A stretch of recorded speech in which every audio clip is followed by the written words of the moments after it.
Sachs will be with us in just a moment. Is Trump trapped? But first, this.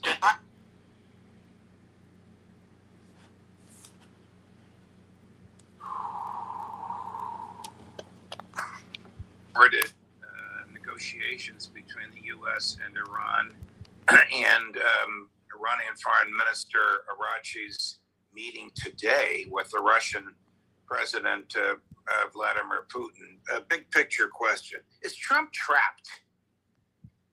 Well, Trump and Netanyahu cannot achieve the aims that they had when they launched this war at the end of February. They can't achieve a regime change in which the United States and Israel run Iran.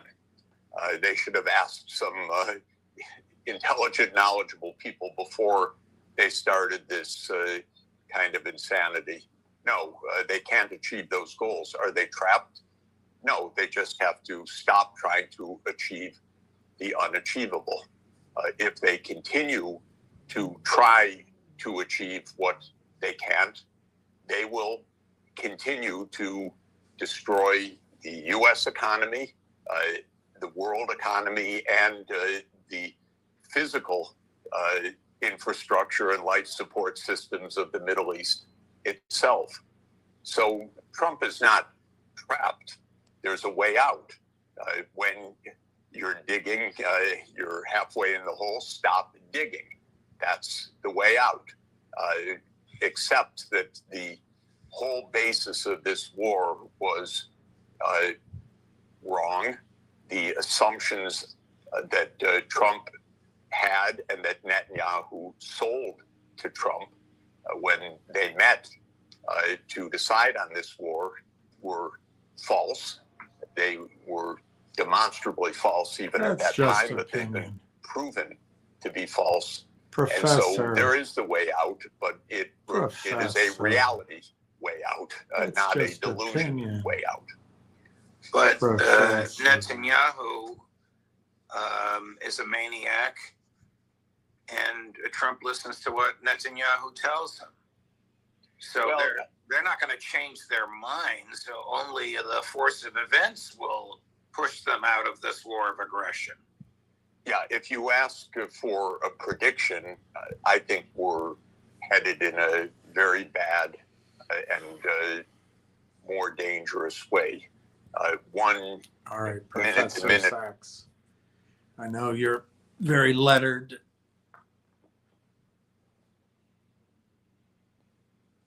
But it's all opinion. We're not going to listen to you. We're just not going to listen. We don't want to hear it. We don't want to hear that our world is going to change and that we made a mistake. We just don't want to hear it, Professor Sachs. You may have the degrees, you may be smart, but it's still your opinion. All right, let's see, Railtown. Obviously, we haven't gone up since the last time we talked, because we talked on the weekend. But we have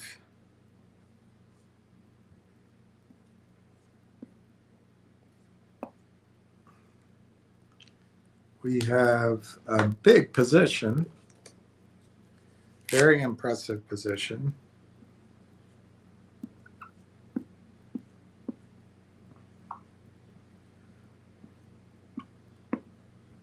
Of Railtown.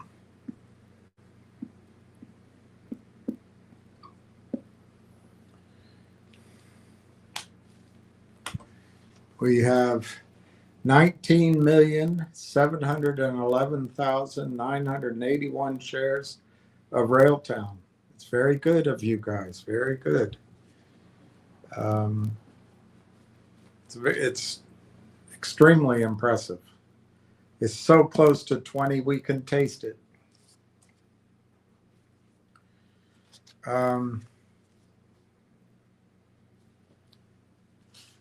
It's 2 o'clock. I'm going to, 2:20. I'm going to probably get up at 3 o'clock and go look. And maybe again at 3:30, maybe again at 4 o'clock for a FedEx.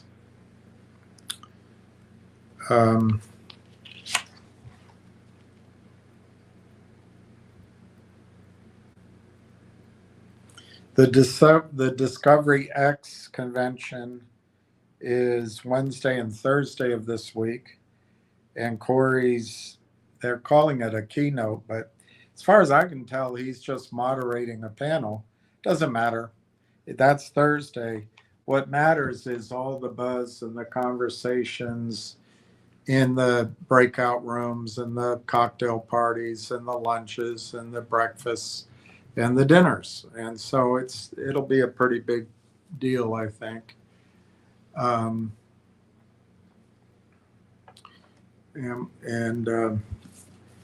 I do want to, let me see if I have a little coffee. I'm suddenly feeling tired. I don't have much coffee.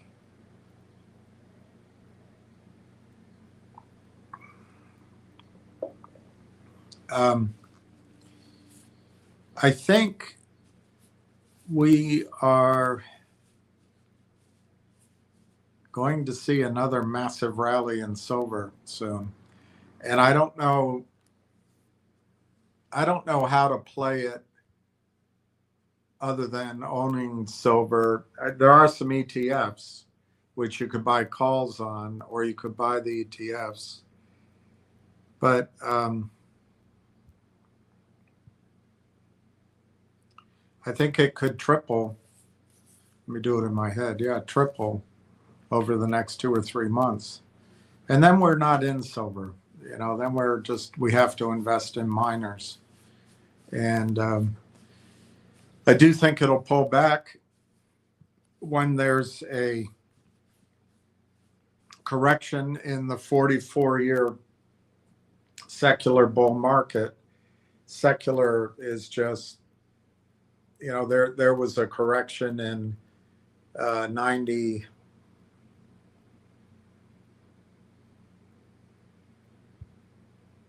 Gosh, my memory. I guess it was 89. There was a correction. And then there was a small one in the 90s. And then 2001 or 2, the dot-bomb crash happened. And then, of course, 2008, we had the huge financial crisis. But those all happened in a broader, massive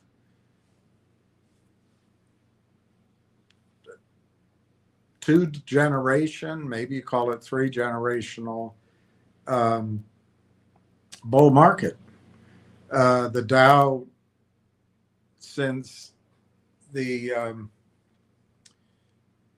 Jimmy Carter years and then into Reagan, the Dow has gone from well under $1,000, 40%, 30%, 35% under 1,000, to its current 49,000. And that's what you call a secular bull market.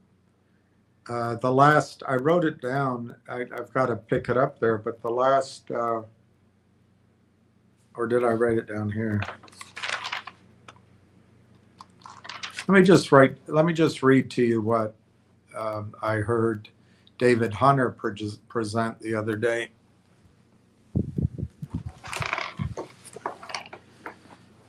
That way it's not my opinion. It's his. Actually, he gave the facts that he gave. I didn't verify, but the Standard & Poor's in 2023 was up 24%. The Standard & Poor's in 2024 was up 24%. Maybe I miswrote that, but you get the general idea. In 2025, the S&P was up 16%. This year to date, it's up 3%. And when you have that kind of backdrop, it's not hard to manage money. You just put it in the names and you're going to look like a genius. Well, in retrospect, that's what we should have all done, is just put our money in an index fund. But I think the key thing is secular bull markets end. They don't last forever.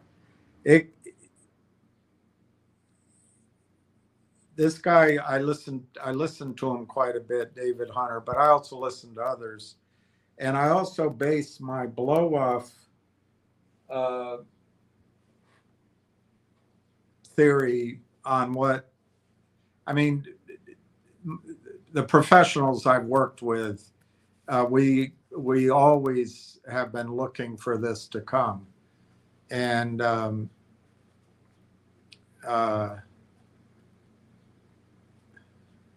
I didn't give you the stock prices. ZJYL is up 10 cents at 226. Xanadu is down $2.70 at 28.24.49. Railtown supposedly is flat at 33 cents. HLP is 0.878. Finger is down 2 cents at 106. That's suspicious. Is it trading? Yeah, it's trading. 24,000 shares. And it's down. To me, it's down. Closed at 34. I don't know how 33 could be flat. That seems down a penny, but whatever. I guess it's flat from the open. So anyway, in a world where the financial markets are going up 24% a year, for someone to perform in managing money, or for you in your financial portfolios to be up, and you're feeling good if you're not in these crap stocks like AME and GMC and the rest. That's also a function of the bull market. And it's the end. It's the financialization period. It's the period when everybody's putting their money in, the Fed included, and it kind of separates from reality a little bit. Now, I believe I got to find my card, and I think I might have written it down in my notebook, but I believe the Dow is going to go to 65,000. I might have raised that to 70. I'd have to check my card, and of course, I'm not going to find it right now. But my point is, I think you're going to see this year a 25-30% gain, and it's going to fill everyone with enthusiasm. Everyone's going to be saying, we got to put our money in, we got to put our money in. That's going to be the time for us to protect our accounts and go the other direction.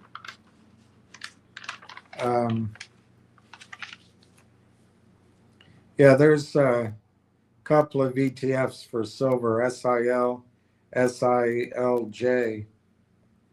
And then there's the miners, GDXJ, the small one, GDX, sorry, J. And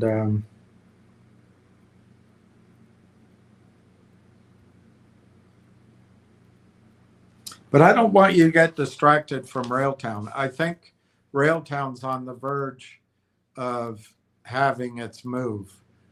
But I just have to tell you, I think you're going to start seeing action elsewhere. And unless Railtown has moved, you're going to get frustrated. And I just want to warn you that that may be happening. I think the Dow, the S&P, et cetera, the Russell, could all have enormous moves this summer. And it could happen. I hope it happens later in the year. It could be the third or fourth quarter. But once we make those blow off tops, as they're called, or the melt ups, I personally think the crash that's coming in the Dow, in the S&P, in the Russell is going to be 95% down. And it'll be panic. It'll be frightening. People that have managed money since after the dot bomb period have never seen anything like it. I saw the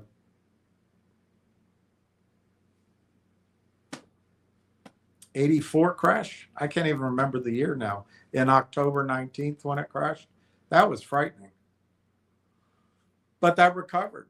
And I made a lot of money for investors that period. We had a great technical analyst, Lopsher, hello. And we had Stanley Burge and his daughter. And I just went through all my clients and said, put orders in. I picked a handful of stocks and put orders in to buy underneath the market. And we did. And they rallied and we sold out for a profit. It was kind of fun once you saw it as an opportunity. But that sell-off was panic city. I was actually, to my memory, I was anyway,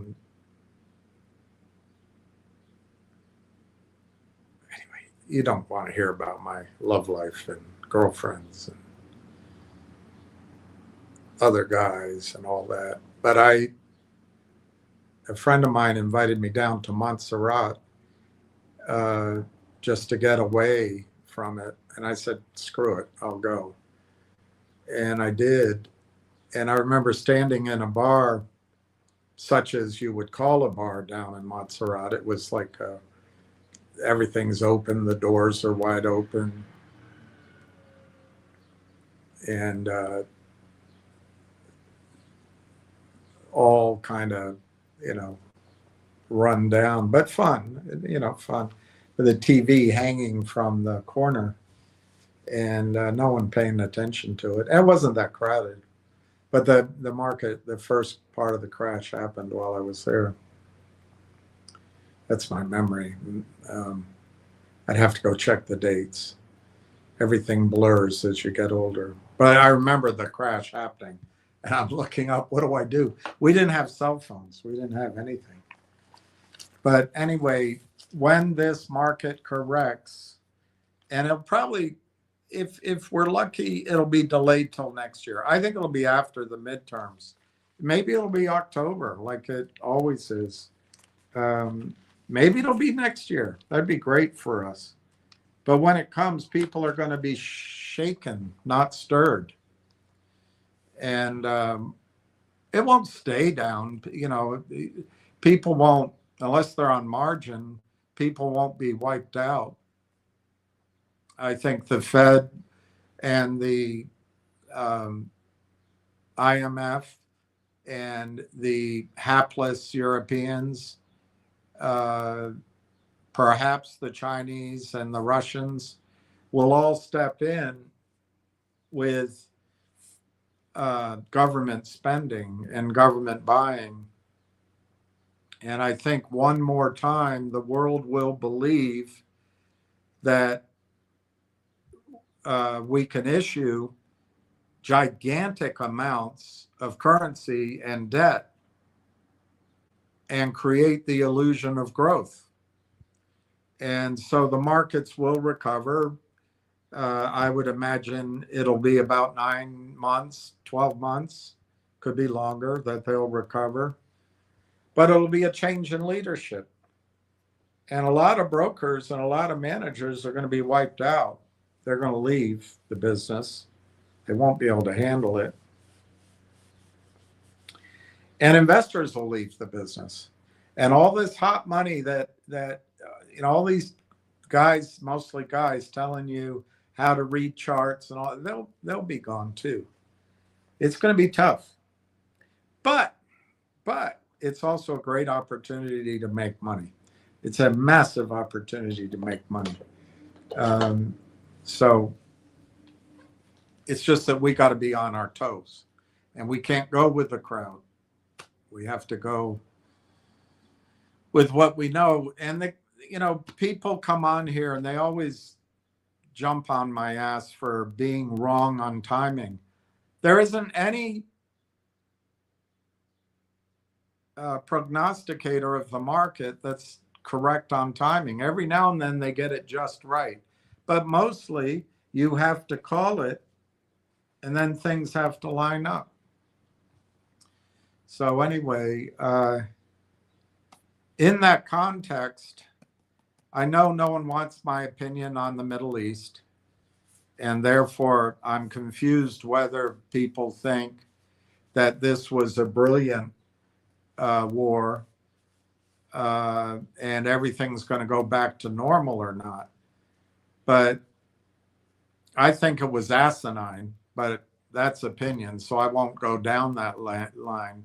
I sometimes wonder who benefits, and there's nobody that benefits that I can figure out, unless there's some billionaires that are setting up a different delivery mechanism for oil, like Saudi oil going through the Suez Canal instead of, I don't know. History will figure out what the reason was. But that all gets into opinion, and I can't talk about opinion because you've been around and you know things and you have your opinion. So I won't. But I tried to show, and I'm going to try to get Christopher Martins and Dr. Martinson on my little vehicle here. I don't know if he'll do it, but I haven't sent him an email, but I'll try. But as he pointed out in the slides I showed you, even if everything went back to hunky-dory today, we're still down 66% in global oil production. And if they ramp it up, it'll be in stages. There could be damage to some of the wells, but the buffer of excess oil is being burned. So regardless of my opinion, I think it's as plain as the nose on my face that there's supply disruptions coming in oil and natural gas and fertilizer and diesel and jet fuel, air travel. But we can call that opinion and just block it out and say, hey, those dastardly Iranians were a threat to the peaceful people of Israel. And Israel's a great neighbor with the Gazians, the West Bank, the Syrians, the Lebanese, the Egyptians. Israel's a great neighbor. So we had to do it before they did it to us, or whatever you want to think. But that's not even the issue, though. You get lost in that, you miss the point. And so nobody can predict the future. Nobody can predict how people are going to handle it. There might be enough oil coming out of Russia that can keep oil prices calm for a while. We don't know. But I think awareness is going to change. I think if, in fact, oil prices go up, that could lead to the global smash up, the global recession or depression. And that could be why the market ultimately comes down. In the new world, and I don't think it's opinion, but because of our fealty to 5 million people,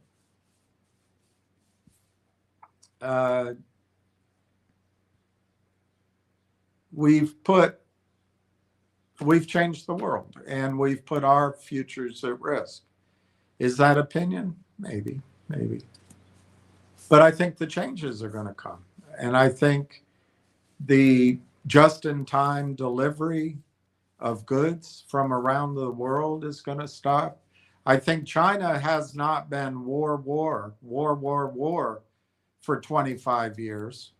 The United States has. I think Russia's been on some war. And who can blame Russia for building up its military when the London banks want their 95, $100 trillion worth of natural resources? But so Russia's kind of maybe both peaceful and building up the military. Both Russia and China have built up their gold positions. Russia's built up silver. So we need to become those kind of central banks.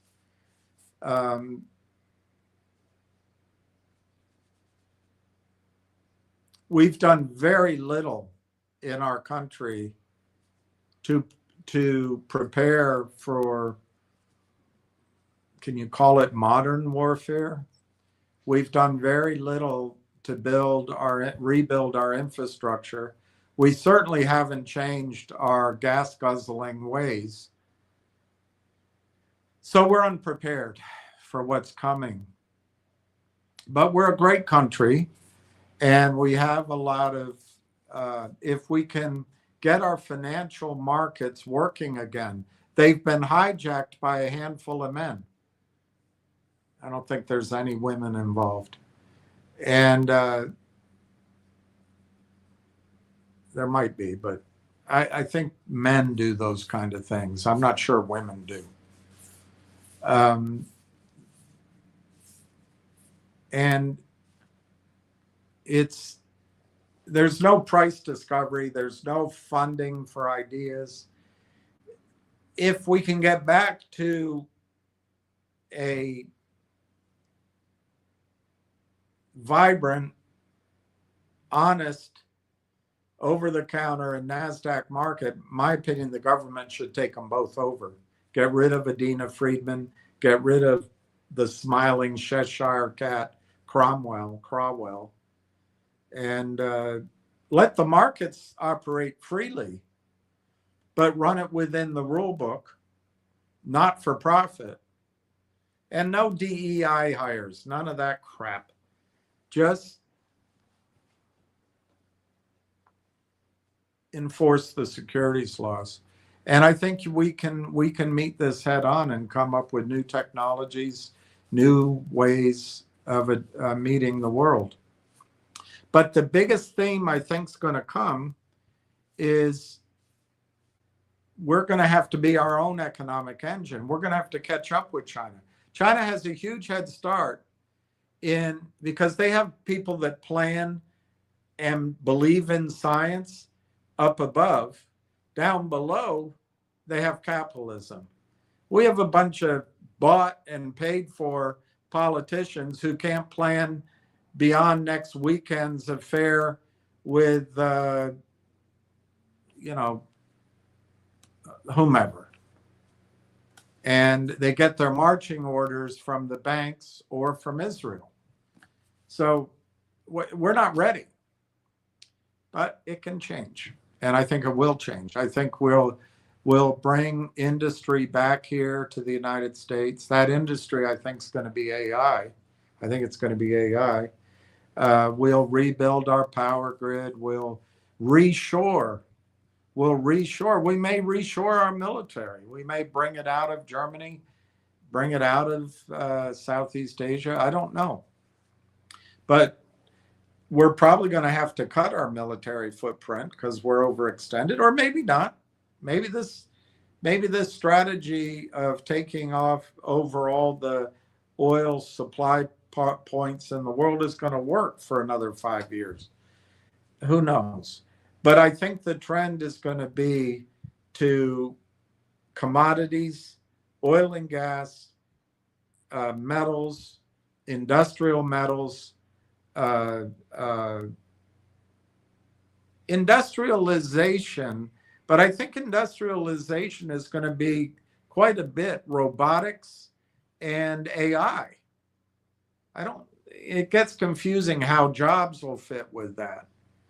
But those are huge investment themes, huge investment themes. So if we can take advantage of what's happening now with Railtown and what happens over the, I don't know, the next 2 or 3 quarters with a melt up, which could happen very quickly, we can be in a position to have very strong portfolios without taking undue risk, just allocating for the end of the secular bull market, the change in leadership, and then be in those industries and those companies that benefit from government spending and other spending. And I think we'll all be okay. I really do. I don't think we have to be scared. But we got to be awake to it all. We got to be awake to it all. All right. So I think silver is going to go to 250, 200, 250. And I wish I owned it. I think oil's tricky. If everything settles down, I think oil's going up. But oil could come down if there is a depression or a recognition that the world's economy has hit a brick wall, the market comes down. Oil could come down temporarily. But then I think oil's going to $500, $600 a barrel in the next cycle or higher. I think gold probably goes to $100,000 an ounce. But I think the wealth creation part of gold going up will probably be somewhere between $40,000 and $60,000 an ounce. Silver, the wealth creation part of silver going up silver has a chance of just becoming unobtainable. But I think the wealth creation part of silver is as it goes to $1,000, $2,000, $3,000 an ounce. I've told you before, I think silver could go to 1 ounce of silver for 1 ounce of gold. Oil, I just told you. Natural gas, I think, is going up and staying up. Unfortunately, our purchasing power, I don't know if you know what seniorage is. I think it was either Valerie D'Estaing or it was Charles de Gaulle that thought it was unfair that we had that advantage. But it's basically, just to put it in human terms, if we want to buy something, we write a check.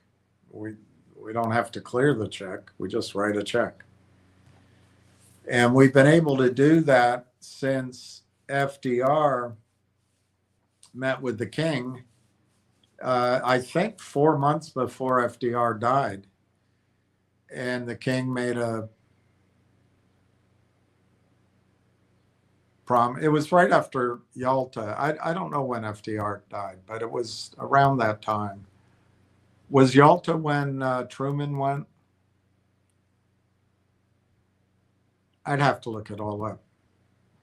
But Kissinger, when Nixon took us off the gold standard, Kissinger did his shuttle diplomacy and the petrodollar was born. Everybody's talking about it now, so I don't need to talk about it.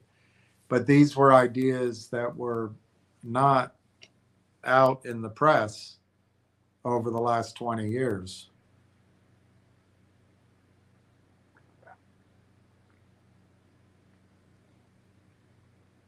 And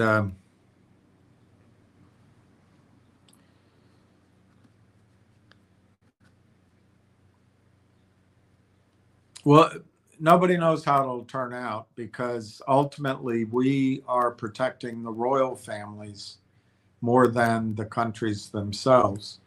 So if the royal families feel safe with us, the petrodollar's on.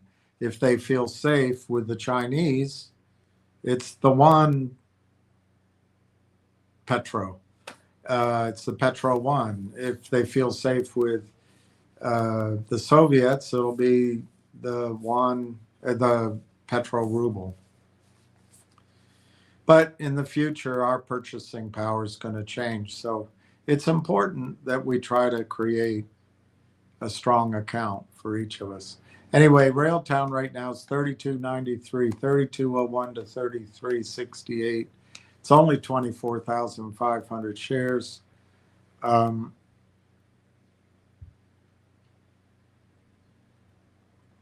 I didn't print anything out because I just didn't. But there's a couple of pieces of news out of TELUS that I'll read to you.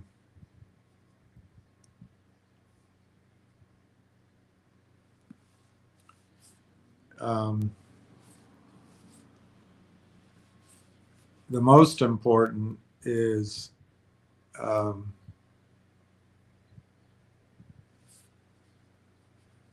the Regina Pat Canadians' attempt to win back-to-back TELUS Cups and a record-setting 6th national under-18 male hockey championship ended Saturday afternoon with a 3-1 semifinal loss to the Halifax Max. So that's important.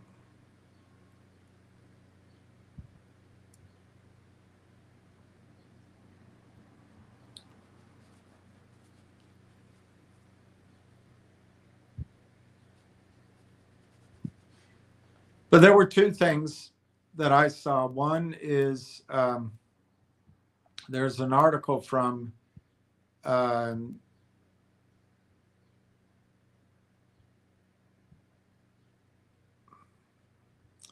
guess 4 days ago about healthcare. And healthcare has long operated in data silos, in other words, sovereign. Payers, providers, and patients each holding fragmented pieces of the same clinical story. That fragmentation, once accepted as the cost of doing business, is now the central obstacle to healthcare data readiness and to the broader promise AI holds for one of the world's most consequential industries. The breaking point arrived more quickly than most expected. The pandemic failures, etc., blah, blah, blah, blah.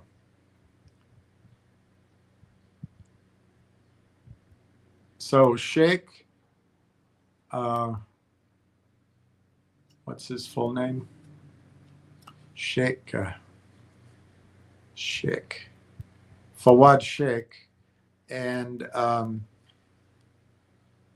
Saurabh Mishra, global head of Google Cloud at Quantify, spelt Quant and Phi, Phi, Quantify, spoke with Cube's John Furrier and Alison Cossack at Google Cloud Next.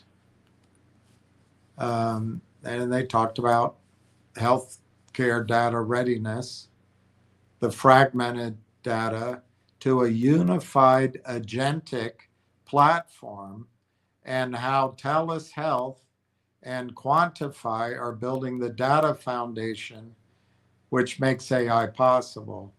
TELUS Health's path to healthcare data readiness started not with an AI roadmap, but with a reporting use case. So over 5 years, they've consolidated data, saving time and costs.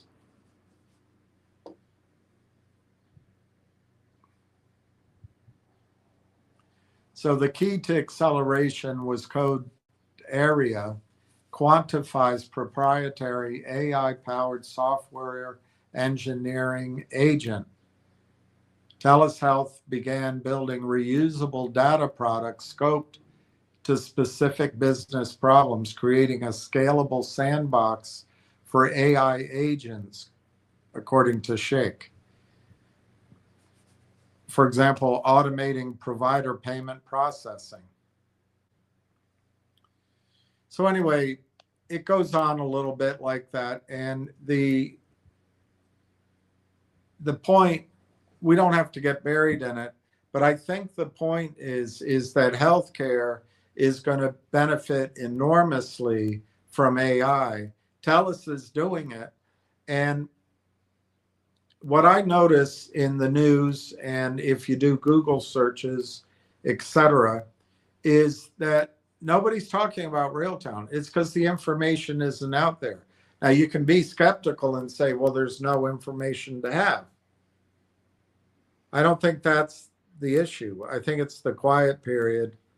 And I think you're going to find that the TELUS data center is using Railtown, at least for part of this, that orchestration control real-time engine platform. All right, the other thing that came out on a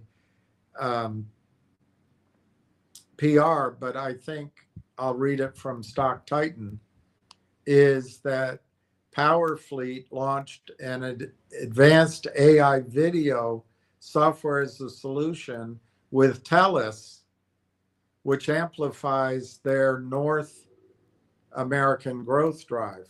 And remember, one of my key theses is that Railtown's on top of all of this and is a critical piece. You can have shades of that. You can argue that now Railtown's important, but it's not the only one, or you could say Railtown's not there at all. I suggest to you that Railtown is on top of these solutions. It's just not discussed yet.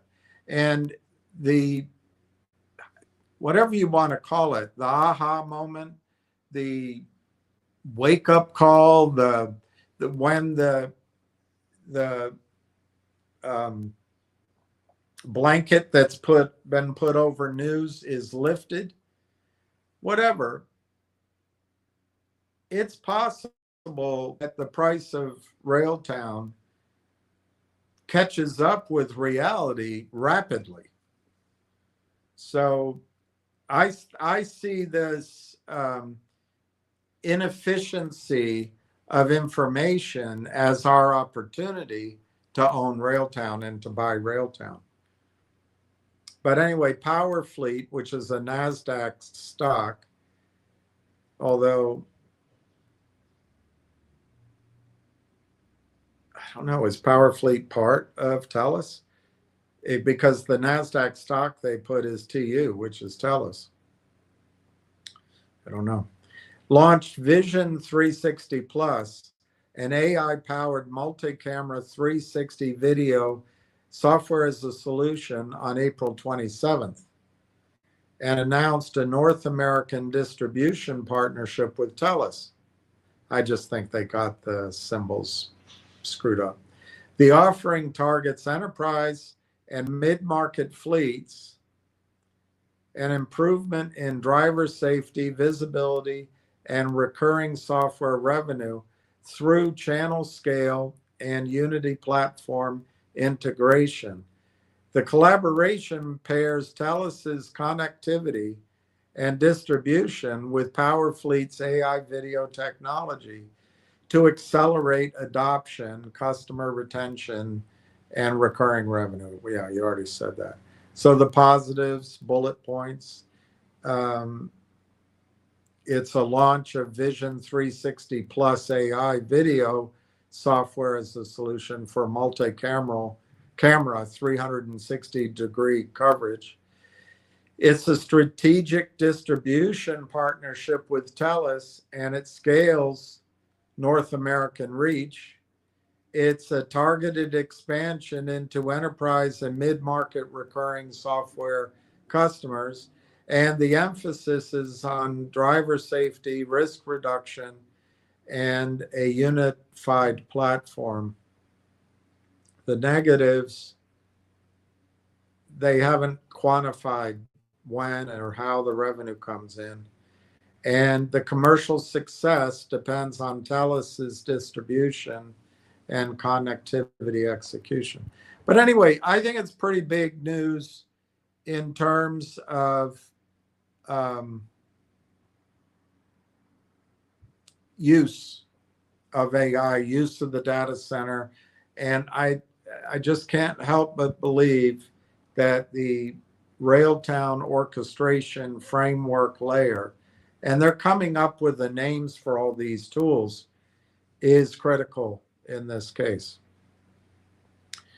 There's no, all right, I'm just gonna go quickly check to see if anything arrived. I'll be right back.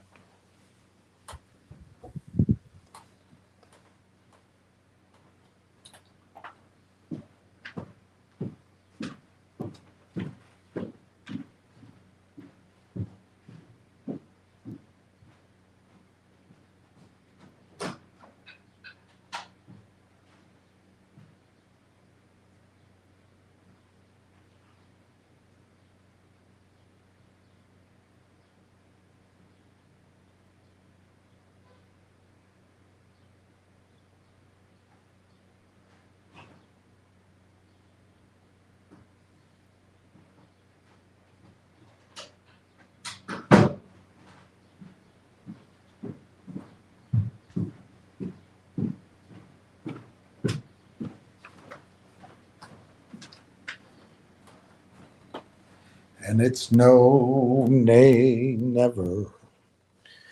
No, nay, never, no more.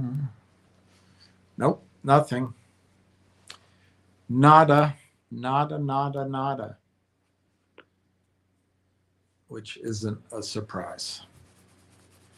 Okay, so Raildown's down a penny. ZJYL's up 10 cents. By the way, I do think with that Avis short squeeze, I do think it's plausible at some point some of these dead names, they could roll around and have fun with them. Remember, the key is they have to manipulate the price up, breaking the law, just like the shorts manipulate the price down, breaking the law. It's like the Wild West.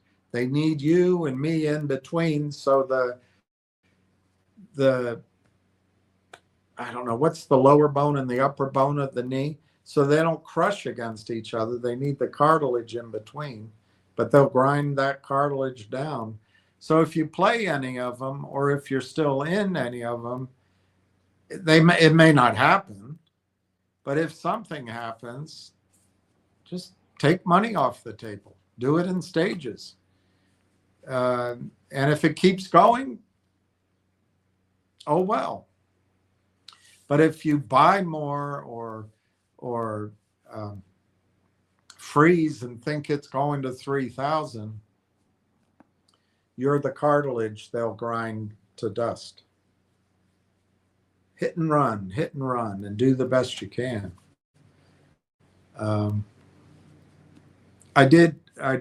I was trying to play with some numbers the other day, I guess Saturday morning. If something happens, like some flash in the pan happens, it's human nature to go, oh, I could have made all that money. But number one, you have to buy it. Number two, you have to not sell it at the wrong time. And number three, you have to sell it at the right time, which sounds like the same thing. But what I mean is you got to get out before it collapses. And who the hell knows if you would have done any of it correctly. So yes, you can look if something else goes up and you could have been there. but you don't know for sure you would have played it the way you look at it in retrospect. But the other more important thing is Railtown is going to give you all that bang for the buck without, in my judgment, without the risk. And it could happen very quickly. But, 6 weeks? 6 weeks from now, it'll be a year since I made the first emphatic recommendation. And I never thought we'd still be talking about it solely.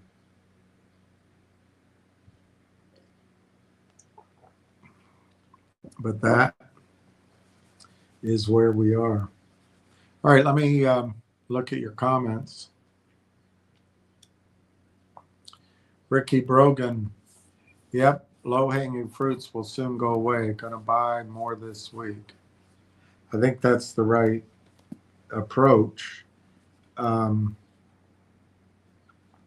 question is, one question is, not the question, one question is, am I going to be correct that it kind of stair steps up to $5, or could it just snap up there? And it's possible it just quickly goes there. There's some stocks that just have, like Xanadu did. I think Xanadu went from $6 to $42. It's still it's $27.86 actually right now. I don't know why I'm all of a sudden tired.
All right, Ricky says, hi, William and RT crew. Ricky Brogan, MRI results Friday shows blown out disc between C6 and C7. Neurosurgeon wants me to try physical therapy first before operating.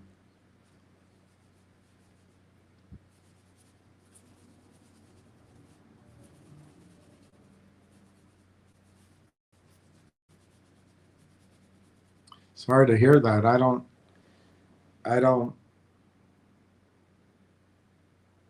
I'm not a doctor, but sorry to hear that. They might have to fuse those two together, I guess, or something. Oh boy. I'm sorry you're going through that, Ricky. Pat M, hi y'all. Eddie Eagle, Fast Eddie Eagle, hello Dollar Bill. Pat M, sorry Ricky, good luck. Yeah, that's Justin Babish, how many shares does our little group need to accumulate to be 10% of the fully diluted amount? Well, the fully diluted share amount right now is roughly 227 million. So we need about 22, 23 million shares. But the float is probably not. there's the outstanding shares, but you have to come up with the estimate of which shares are actually trading, and that's probably around I'm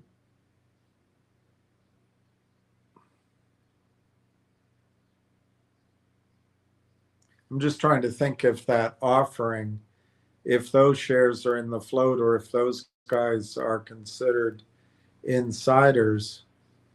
Anyway, it's somewhere between 93 million and maybe 100 million shares. So I'd say we're already 20% of the float. Pretty powerful. Ricky Brogan, Pat, thank you. Pat M, thank you. Donna, good afternoon. Bummer, Ricky. Ugh, you guys, I've had 2 back surgery. And her back is great now. Wow. So there is good news. So it'll just be a process, Ricky. And when you die, hopefully years and years and years from now, you have the best spine in the graveyard. Donna says therapy. Oops. Ricky Brogan, William, did you have any girlfriends in the UK? I wasn't. I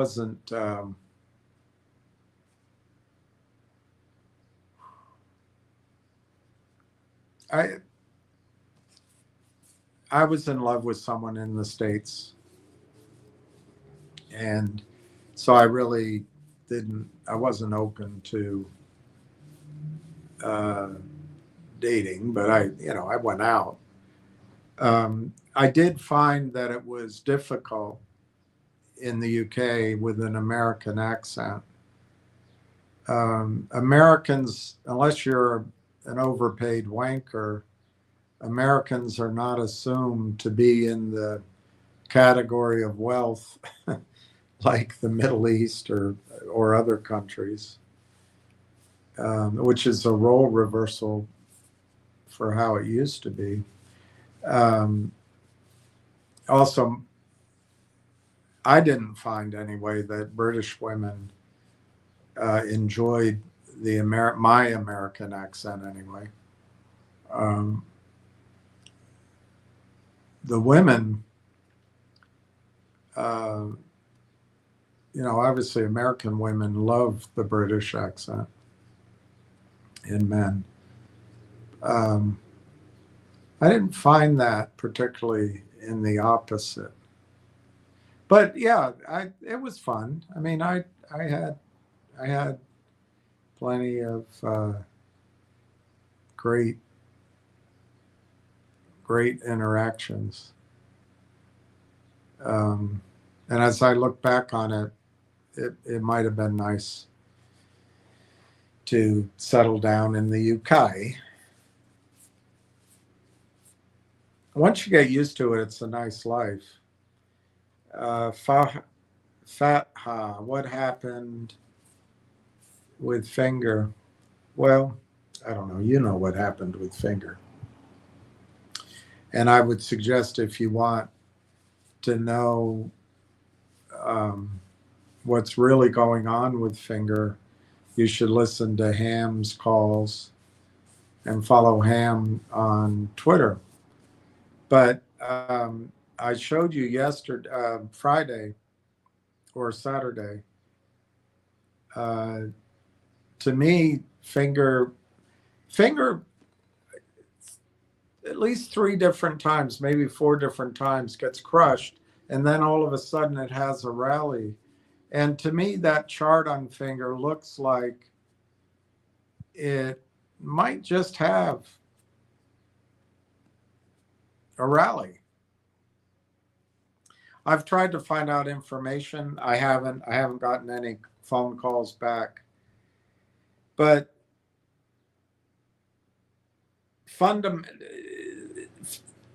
I guess 3 things. 1, fundamentally, Finger motion has had the same story for about 6 years. Very well connected investor group with Chinese authorities, probably. Great management team. They have a contract, as long as they perform, to sell minutes to customers in China for 3 of the top telecoms in China. And this results, in broad stroke, it results in 30 to 35 million in revenue every year. But it's gotten interrupted. 1 year, it just disappeared all at once, 1 quarter, and they shifted to a different source of revenue, luckily.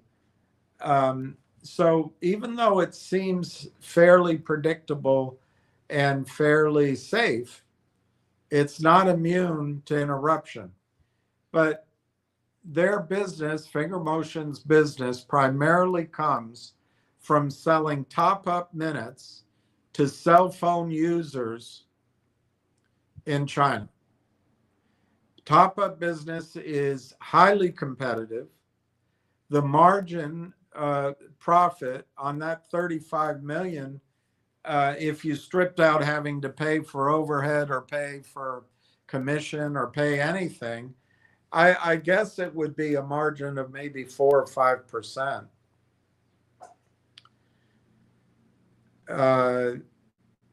But the fact is, Finger Motion doesn't make any money.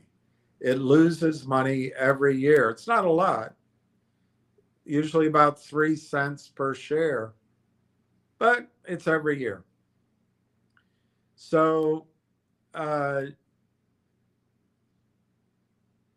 can't remember now, 3 years ago, they took a financing with Jeff Easton at Lynn Partners out of New York. Benchmark referred Finger Motion there. They signed the deal. They never got fully funded, if I recall, but I might be mixing that up with another Lynn Partners special. But the funding came from Anson Funds and the Toad out of Toronto. Possibly there were possibly 4 hedge funds involved. No one knows for sure. But the mechanism is, the note that Finger Motion signed is a toxic. It was either convertible. As I recall, it was a toxic convertible note with a backward-looking pricing mechanism. But they now have so-called at-the-money offerings that are equally as destructive. CEOs don't read, they don't pull out a yellow pad and go through scenarios, because CEOs are told by their board and by their attorneys, you have to take this money. And the responsibility of the board and of management is to shareholders. But somehow the attorneys over time have skewed that role into, well, if you don't take care of yourself first, you can't take care of shareholders. In other words, put the oxygen mask on yourself first and then help the people sitting next to you, your family. So the Toad and the other hedge funds started selling counterfeit shares, shares that do not exist, non-located shares, non-delivered shares of Finger Motion in size, endlessly, endlessly, endlessly, endlessly. Now, Finger Motion has some positives in the works. Back then, China was a good thing to be involved in. Back then, China looked like a huge market for insurances, for Pacific Life Re, for the other one? Begins with an M. Or no, was it Swiss? There's another one. And so Munich Re. So they have this great opportunity to design insurance in China using the data they collect on the phones. It's huge.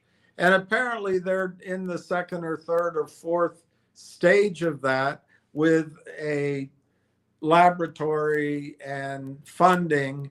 But one of the insurance companies backed off, but they're still doing it. So there's the potential for this huge source of revenue to start up at some point. However, I would argue China's a vastly different place. There's Xi is in a fight to stay in power. There's palace coup going on.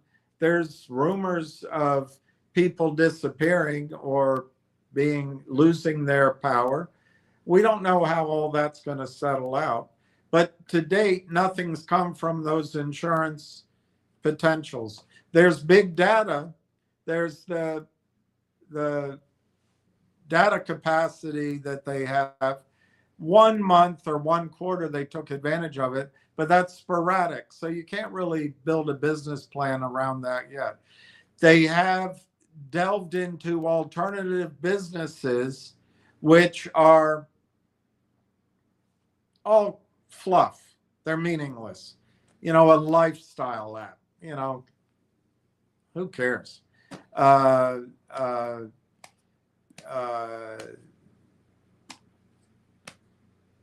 Some sort of payment processing thing with electric vehicles. Who cares? But then they got this one contract, the C2C control and command and control contract, which was quite exciting. I'm not going to go through it again. I gave my ideas on how they should do it, but the accountant in the CEO and the accountant in the board didn't take any risks. So about 2 Decembers ago, the Toad, not Jeff Easton, but the Toad, provided financing through,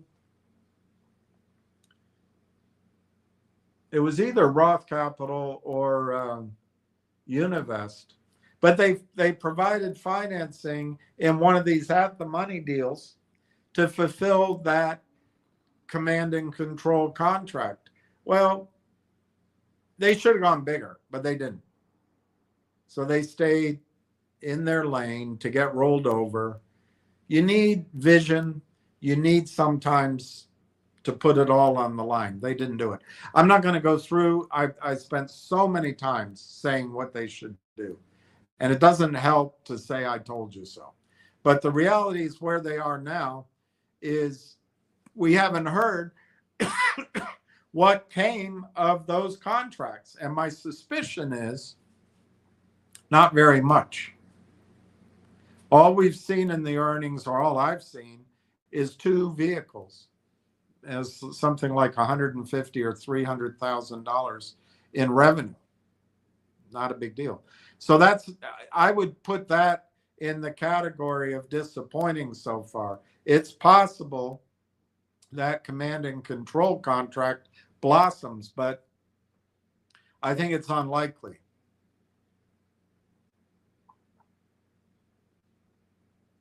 But I don't know. That's why you have to listen to him. They moved away from that. I can't remember the large automobile manufacturer to a smaller one. So reading the tea leaves, I don't think that contract's exactly what was presented to us. Not necessarily by the company, maybe by some of the promotion material elsewhere. So where are we now? The company, a friend of Ham's, rescued the company from the clutches of Lynn Partners, if you remember. Lynn Partners would not redeem their note because they were getting a kickback, in my judgment, from the Toad and the other three hedge funds. They hired West Christian to fight it. They duked it out a bit. They settled, and to my memory, that guy helped out at $10 a share, and it did pull the company away from Lynn Partners and that contract. But I don't think it pulled them away from the pressures of the Toad and the other hedge funds who had already massively crushed the stock, selling securities entitlements like to the fare thee well. And so I think that selling just continued. It had already gone beyond any tipping point that would allow them to put the genie back in the bottle. It doesn't help that China's viability as an investment destination for Americans has declined. I think that'll all recover. I think in the new iteration of the world, China's going to do fine. But for now, I think the heaviness, because when we call them short sellers, we get ridiculed because it's more than just short selling. But that suppression has gone on unabated. And I don't think buying back the note stopped that selling. The company has a very good investor base and good management. And I think, to have that kind of revenue coming in to keep the lights on is excellent. You've got that foundation, but the company needs some vision and somebody willing to. Working hard is important. Doing things diligently is important. But there's a time when you've got to see around the corner, get up to the plate without something on your elbow or your eye is hurt, whatever. You just got to go with what you got, and you got to swing for the fence. And they don't do that. They're very cautious.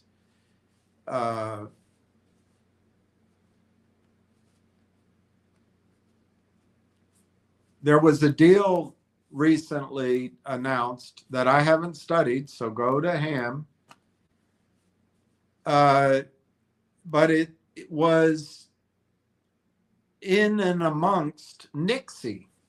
Now you have to remember that Logic was run by a guy named Brent Sun. And Brent Sun introduced Martin Shen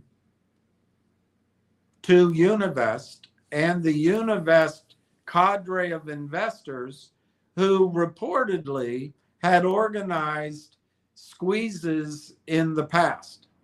And there's a whole list of them that, was it Ace? No, not Ace. That young guy, anyway, he made a presentation of them. I looked them up. There were several. I don't know the status. Finger no longer has a deal with Univest, but that network of Brent, maybe Martin, I don't know, but the investors, Nixie, Brent gave up on Logic and I think stupidly sold it down the road. He idiotically signed a contract with Univest, but you got to have some sympathy because the introducers, the attorneys, they're all liars, and they're all made him feel good. Oh, you did a great job. But, a guy named Greenberg ended up with the majority of that company. And I've told you my bias. It's not anti-Jew. It's just that most of these criminal activity are run by guys that, for some reason, I have not found a single one who isn't Jewish. Now, does that mean all Jews are bad? No, but I tell you what it does mean to me. If you're a CEO and a financer comes into you from New York you've never heard of, and he's Jewish and he's got some sort of scheme, it's this crappy, toxic formulae, I'd start wondering, are you one of those short sellers? No, I'm not a short seller. My name's Jeff Easton. I'm not doing it. Oh, no, I'm Kurt Kramer. I'm not doing it. Oh, I'm Ari Rubenstein. No, I'm not doing it. And then the stocks get crushed. Look, I'm not saying it has anything to do with religion, but it's just like those Nigerian emails. They come from Nigeria. You gotta at least ask the question. It's not about being anti-Semitic or anti-Jewish. It's just saying, look, there's a pattern here. I suppose these all come out of Burroughs Park, but it's a group of people like a Jewish mafia. I mean, they used to judge Italians. I'm Italian for mafia. It's just human nature to put a pattern together, but not Brent's son. Anyway, he moved on. He just destroyed logic and moved to Nixie. And Nixie hired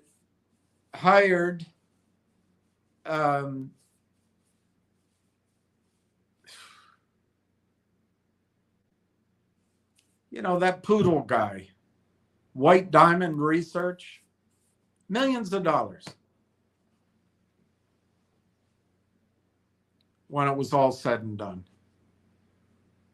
And it wasn't just Brent, it was some other people involved.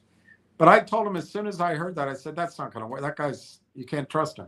Sure enough, they got Nixie just to a situation where everything was set up, the hype, the manipulation, the story, geared up to put the pressure on. And that son of a bitch threw a spanner in the works. And he took his 2 or 3 or 5 or 6 million out. Just like the guy wearing shorts with recruiter.com. So Nixie got brutalized. But here we are a year and a half later, 2 years later. Those same whales are in there. Those same gears are processing. They're coming up with ways to make it work for Nixie. And probably, hey, why don't we, Finger and Nixie, maybe together we can make something happen. And it looks like, in fact, I haven't read it. You can do your own due diligence. There's news stories there. You can read them.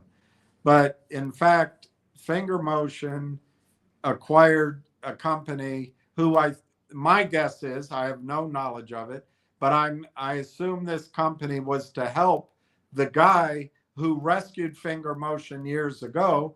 And it's all in the pond with this Nixie group. So here's my thinking. They may try to manipulate Finger. I don't know. They may not. They may try to, ZJYL's up. They may try to manipulate that one. This Avis just went to the moon and back. These are really wealthy offshore investors, and they can cause squeezes if they set their mind to it.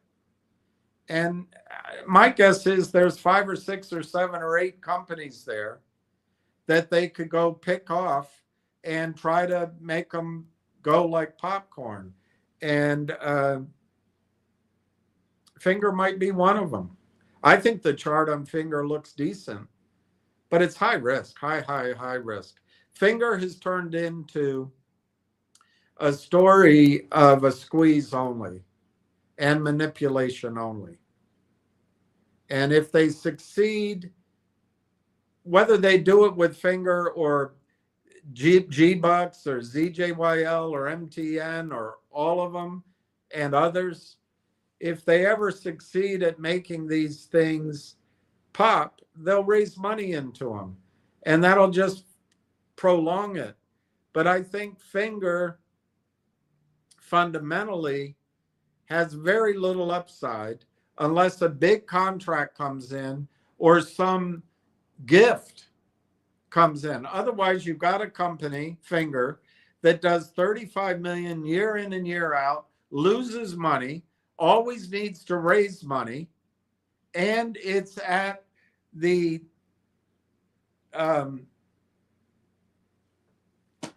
not the mercy, but the foot of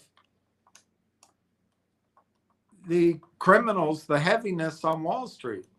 Now, I've explained to you before, what the criminals do is they have automatic computer selling. Wall Street is set up because of those criminals over the last 15 years. Wall Street is set up so that what you own is not stock. You own securities entitlements. Whatever firm you supposedly bought stock with, that firm puts that stock in a certificate at the Depository Trust Corporation, which is owned by all the big banks and brokerage firms. That blob of stock is in street name. That blob of stock is allowed because of Bill Clinton. Oh, I wish he were president again. He was so wonderful. That blob of stock is hypothecated, lent out, and relent out, and relent. It's like you sold your car to people out of town and you just Xeroxed the title cleverly 50 times and you sold it and then you skedaddled. That's all they're doing. And I think Finger Motion is now at a period like Nixie, like G-Bucks, like GDC, like MTEN, like ZJYL, like, I don't know. I think Nextrip has a business plan and a CEO who doesn't engage in that. But like, if any of these companies ever wanted to come back, they all have to engage in this. On the criminal side, the computers sell and sell and sell and sell and sell and sell and sell and sell and sell and sell and sell and sell and sell and sell and sell and sell and sell, and it goes on and on and on and on and on and on and on and on and on. And that's where Finger is now. Now, on the long side, if they can pay somebody $5 million or whatever the amount is to set up computers and to set up a trading desk and engage other computers, collude, spoof,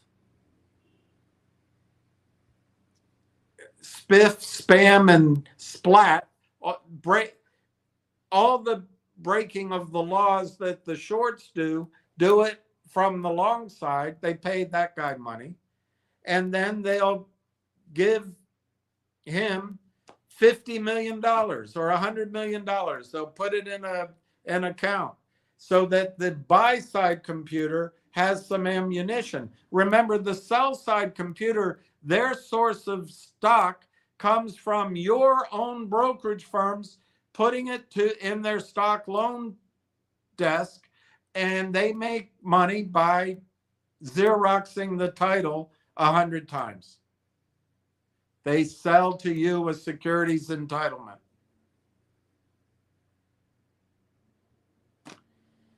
So you have to replicate that on the long side. First, you got to bribe a guy and pay him off to break the law.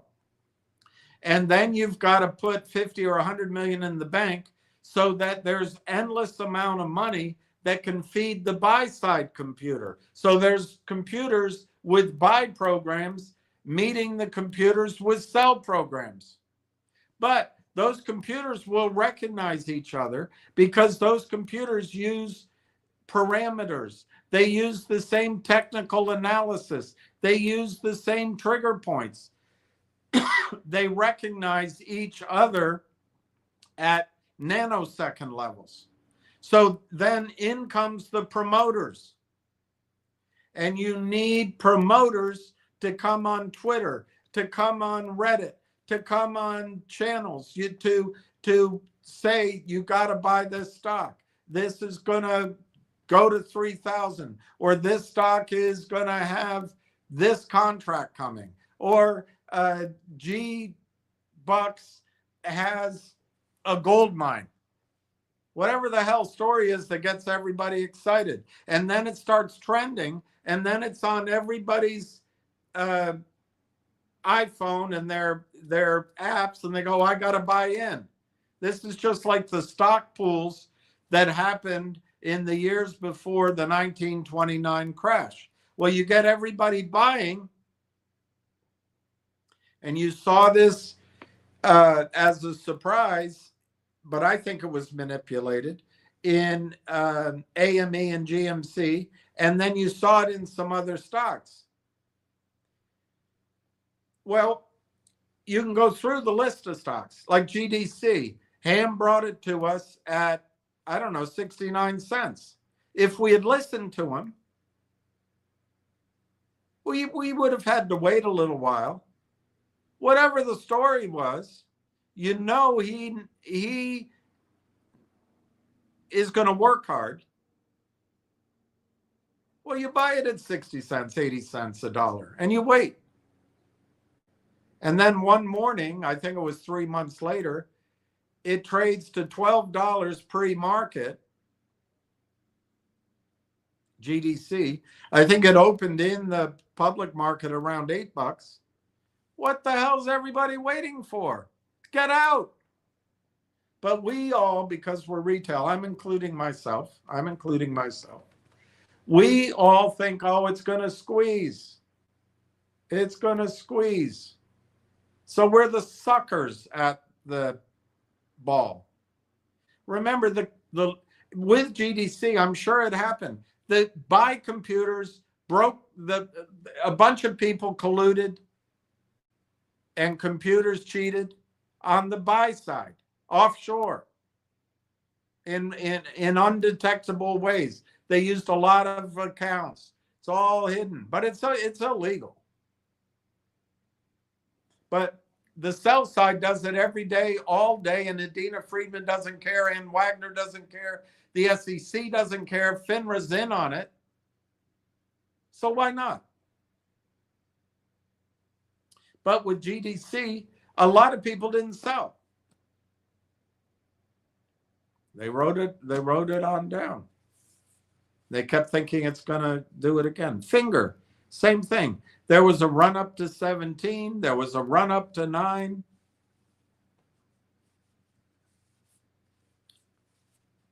We didn't sell because it was going to squeeze. If you're going to play the game, you got to do it like a professional. And what I suggest, if you're listening to him on a story, you know he's going to work hard. You know it. That guy can't stop working. So if you buy, let him pump it, you dump it. And dump it at almost any price. If you want to hold out for 5x, which is enormous returns. 5x is enormous. But we all want to squeeze. Get out at 5x. And if it goes and you miss it, oh well, but at least you got 5x. And then the next idea will come. do it again. Be professional that way. Listen, let him pump it, you dump it. You know, a big part of the group's not going to sell because we all get frozen. Everybody, we can't help it. We think like herds. We are animals in many ways, and our emotions get caught up in it. We can't help it. So if you can fight that, you'll make some money. But that happened with GDC. There was a chance to get out of G-Bucks. There was chances to get out of most of these stocks. And then if you listen to people like Borders or Benedetto, they're full of crap. They're being paid to suck you in, and they get stock. They get 15 grand a month, 20 grand a month, and they get free to trade stock. They are just like Joe Kennedy with the stock pools. They want to drive it up, they get out, and then they blame you. Well, you got to do your own due diligence. You know, I got out, you should have, you know, you got to get away from that nightmare. But if you want to stay with Finger and you want to be in that game where a group, and by the way, a lot of these promoters are hired. And as you can tell, they're not all Jewish. So it's not just Jewish guys doing it. It's the financiers of these little shitty bucket shop type places, the bird dogs. They're almost always, I have never seen one that isn't. And then the attorneys that come in, they may or may not be working together, whatever. But if you're a CEO, that would be the first alarm bell. The second thing a CEO should do is read the document and game it. Set up a war room. Set up scenarios. What happens if? What if this happens? What if that? Don't sign the bloody deal. I think it should be made illegal. The SEC doesn't go after the criminals. It goes after the longs. So put a few CEOs in prison for signing those notes, and those notes will stop immediately.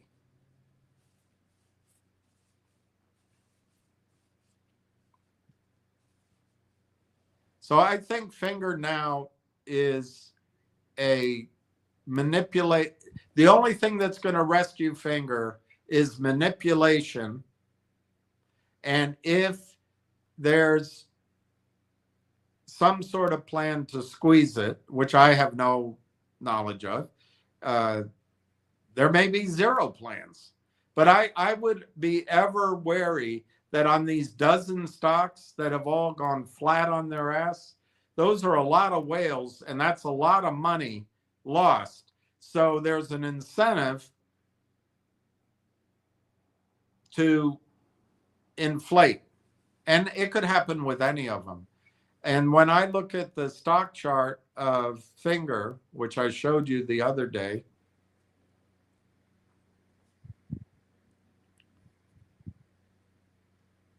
there's a small chance, and I would put it very small, 25%.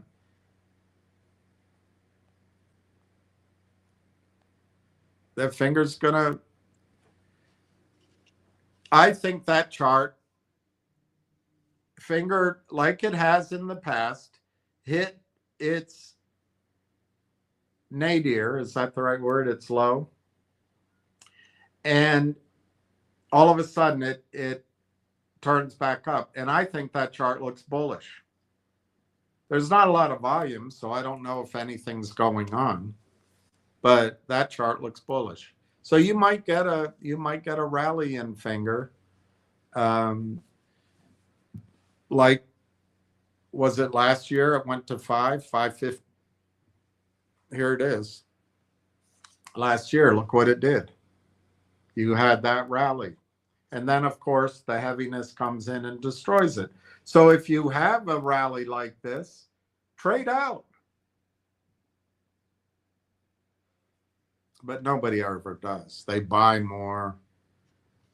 And one thing is if everybody buys calls, calls lead to inflated premiums. Inflated premiums lead to computers buying the stock, selling the calls, which leads to higher prices in the stock. It's all about tricking the computers. It's all a sophisticated stock pool game. Stock pools were just simply Joe Kennedy and the guys from what's now Morgan Stanley, JP Morgan, a bunch of guys would get together, pick a company, and they'd all build a position in a stock, and then they drive it up. And as it's going up, retail, us, would come in and buy the stock, and we'd keep buying it, and it would go up, and Joe Kennedy would get out. It was legal, stock pools. It's not legal anymore, but that's what this essentially is. But the difference is they can sell unlimited shares.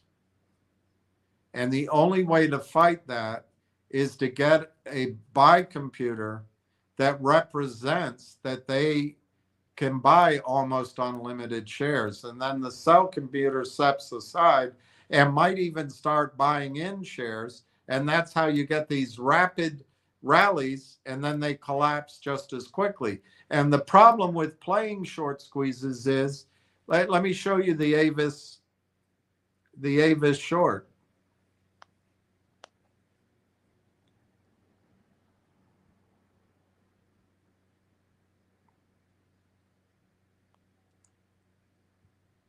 I can't find it. I never can find anything quickly. I need a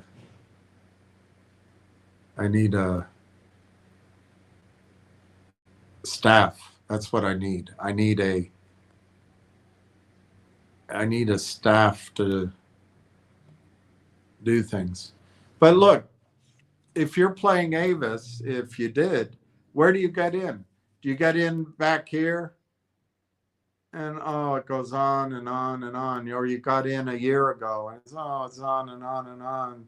What's going on? Whatever happened with Avis?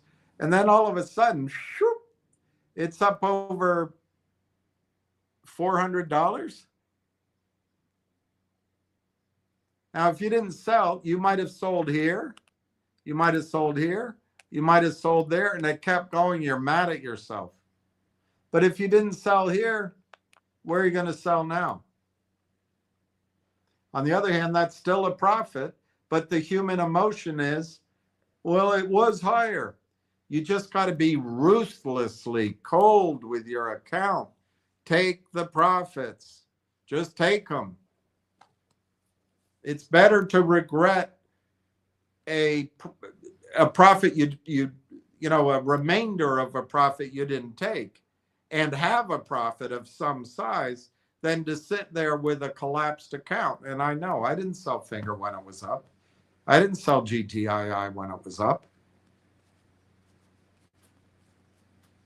I don't know what else to tell you about Finger. When I look at that chart, my gut is telling me Finger could have another run ahead of it, but it's high risk. To me, the chart looks like the one I showed you the beginning of the year, and it just took a few weeks, but it could take forever. Or, if these, I don't know who made Avis run. I'm not even sure anybody at Univest was involved.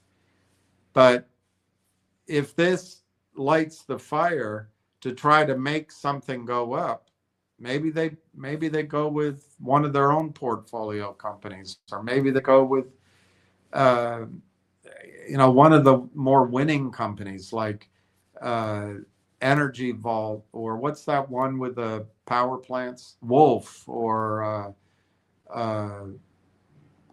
there's another one. the life insurance route, or anyway, in other words, we don't know. We don't know. It's all catch as catch can, and I think I'd rather be in Railtown where I know something's coming, and these players aren't there. There's no toxic note there, but I do think that.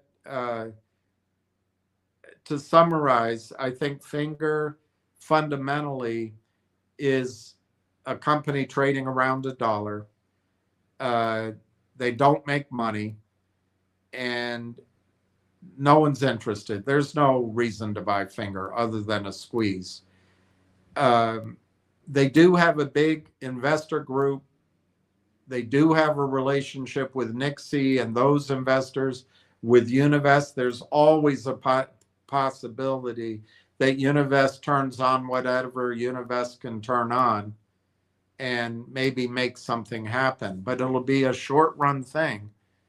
And if you blink, you'll miss it. Very hard to trade it. And even just because I see the chart looking good, slightly good, only slightly good, doesn't mean it's going to happen now. It could take another year or never. But if Finger doesn't do something quickly to manipulate their price, and I'm not saying management's in on it, Finger is going to go under $1, and they're going to have to reverse split. They'll have to fund themselves at maybe 50 or 60 cents a share. And if they have to raise $5 million at 50 cents, I suppose, I haven't looked at the number of shares, but I suppose that's something like 20% dilution. But more importantly, it's the note they signed. It'll probably be something destructive.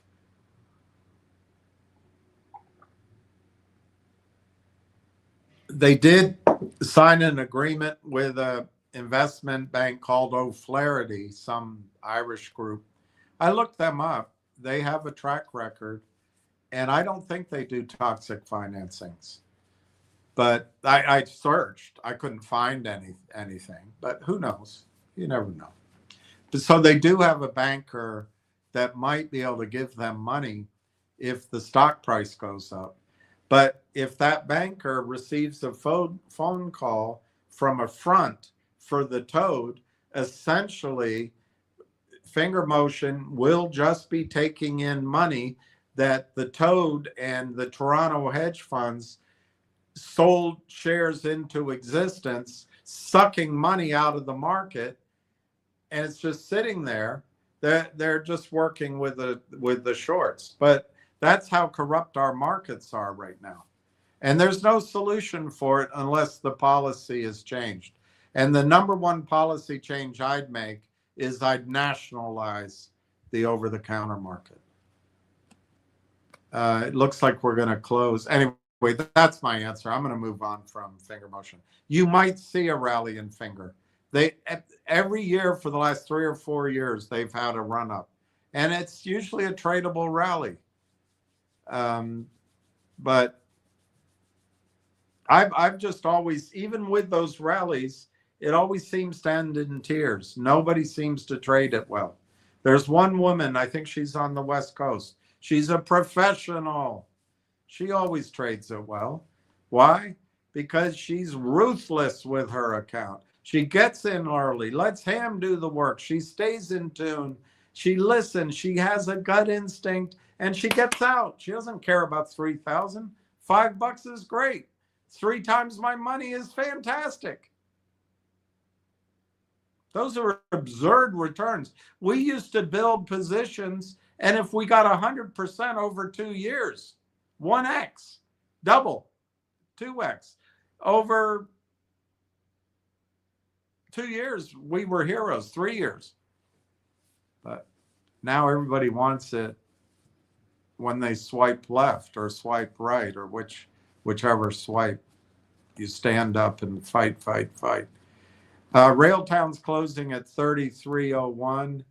ZJYL at 2:30. Xanadu 28.68. Help HLP is at 86 cents. Finger $1.06, 1.065. I'm going to move on from Finger. I tried to give you as thorough an answer as possible because to me the only hope for Finger is if the longs manipulate it, which I'm all for because the shorts manipulate it. If something happens, be ruthless. If you want to buy more, buy it, but get out and ignore what could have been. What could have been. Last time Finger did this, it went to $5, $6, $7, something like that. $6. I don't know. I didn't look at a chart, but I would imagine, it could at least go to 3 or 4 if there's a rally going on. But I'm not saying there is. I'm not saying there is. I know with Railtown, when the news is the news blackout is finally released, the comp out there, which is Lang Chain, which I think it's an inferior tool. If Railtown just goes to last summer's comp price, it's $5.50. Why do I need to dance with the devil by the light of the pale blue moon? All right, Ricky Brogan. Donna M., thank you. Had a lower back surgery several years ago. This time it's in my neck. He mentioned going through the front. Going through the front ABD back as well and remove disc, put a synthetic disc and a plate to keep the disc with the plate. I'm going to go vomit right now. I'll be right back.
All right, I guess it's not going to be today for me. All right, I'm going to read more of this. I can't stand these back operations. Adelep, super low volume. I like it. Yes, Adelep's correct. Look at the volume on Railtown, 92,000, which they sold 2,000 at 32.7, 242 at 32.49, 253 at 32.43, 297 at 32.93. Can't tell if that last trade, 4,000 shares at 33.01, might have been real buying, but the rest of it, I know all those sales are not real. I mean, there might be some day traders, but it's just all non-located, non-deliverable shares. And that's your opportunity to buy. That's your opportunity to buy. Oh, Donna had it too. But remember, Donna's story has a happy ending. Thank God. Mine were both on my 2 bottom vertebrae, 10 years apart. They went in through the front on the last surgery. When I woke up, my back felt great. It was a miracle. I hope you have a miracle too. See, that's very nice of Donna. Ricky, I hope you have a miracle as well. Donna M., thank you so much. Ricky Brogan. This is Chuck E. Cheese, Tony De Niro, and Ann Wagner's Market. Yeah? Yeah, and Ann Wagner should be ashamed. Do you know, I read in the paper, well, online, they now are tracking your driving. I guess with AI and all the cameras, they can track now how many miles you drive on the highway and on the roads. But Ann Wagner thinks that to have an audited, consolidated, audited trail of tickets, of trades, would violate your privacy. She's a piece of work. Ricky Brogan and Gary Gensler as well. Yeah. Ricky Brogan, not to mention Ken Griffith's Market. Well, I would agree with you, he's a crook, but it's all legalized. It's all standardized. And until policy is changed, why the hell do you need high frequency trading in stocks that would trade by appointment otherwise? Why do you need it for Ken Griffin and Stevie Cohen? This is the end of a bull market. This is the financialization phase. It's the end of an empire. It's the end of an economic cycle as well. Everything's financialized. We can't build tanks. We used to build tanks 1 an hour or something like that. I doubt we can build a tank in a month. We can't build drones. We don't repair bridges. We just trade. We just financialize. And then we bomb Iran. And we call it a day.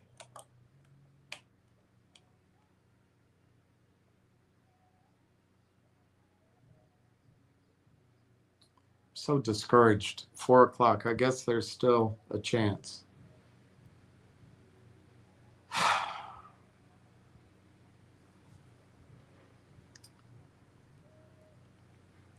Ricky William, I have an electric heat pump.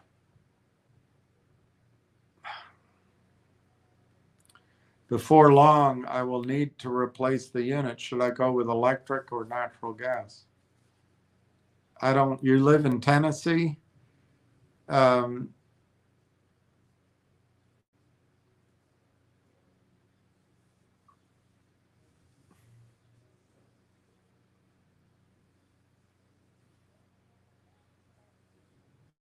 I don't know how you escape higher prices. I assume you're just talking about price.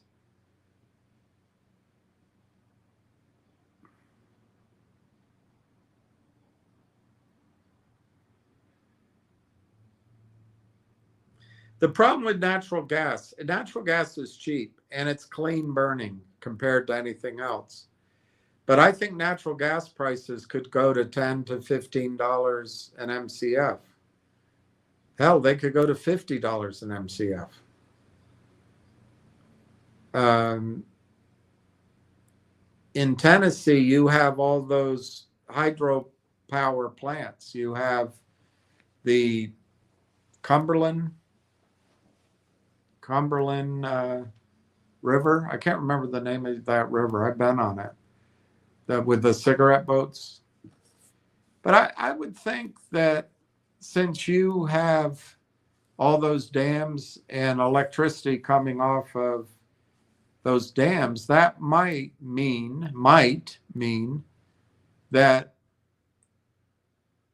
even though natural gas is probably cheaper now, that over the long haul, the electricity from those turbines is going to be cheaper than from natural gas.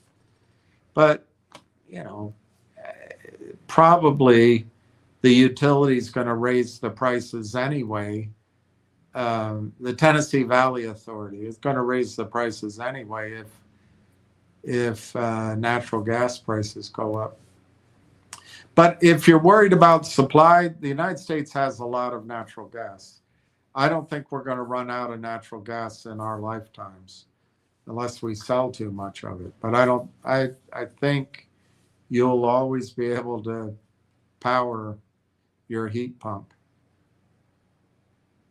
Normally I'd say natural gas, but because Tennessee has so much hydropower, but I have no knowledge of it, I would tend to think I'll just do electricity.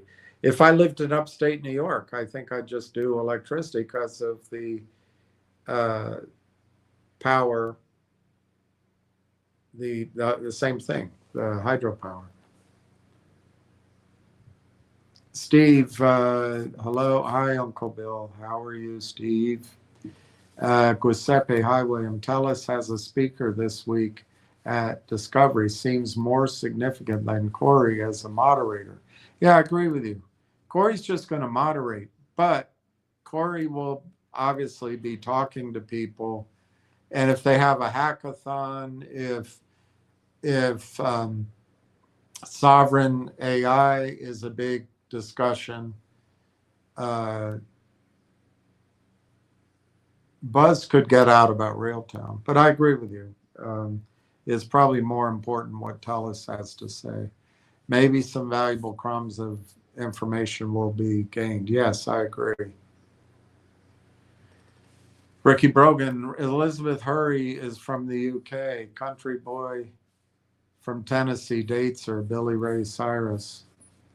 My achy breaky heart. I don't know. Billy Ray has one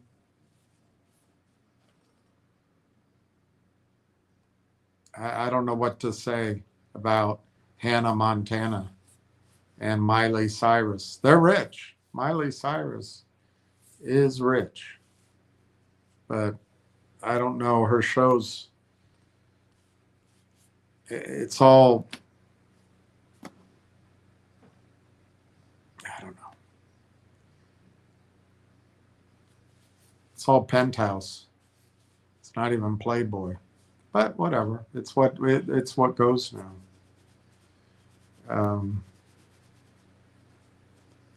But Elizabeth Hurley, and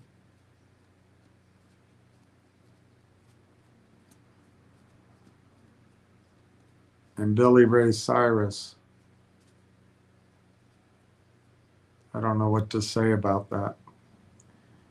Ricky Brogan, OTC stocks typically require a minimum bid price of $4 a share to uplist to the NASDAQ, although some exceptions allow $3 or $2. Well, it doesn't matter. Once they get there, they're going to be slaughtered. Look, if you move to the NASDAQ or if you stay on the over-the-counter and you want any chance of surviving, you do not do deals with the bird dogs. You do not do deals with Lynn Partners,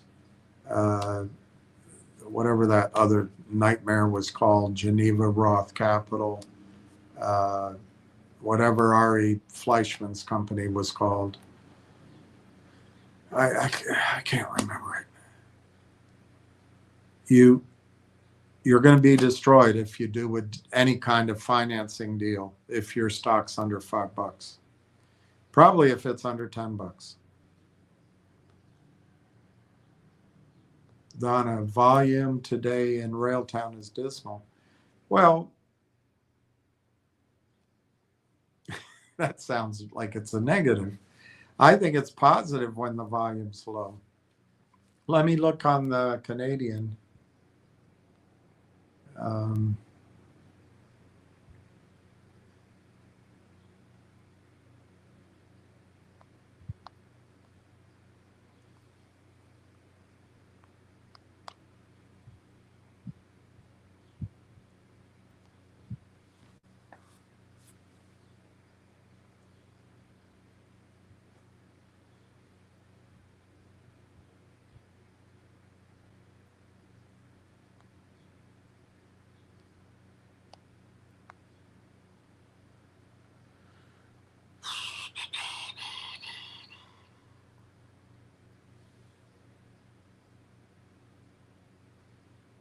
not coming up. Why doesn't that come up?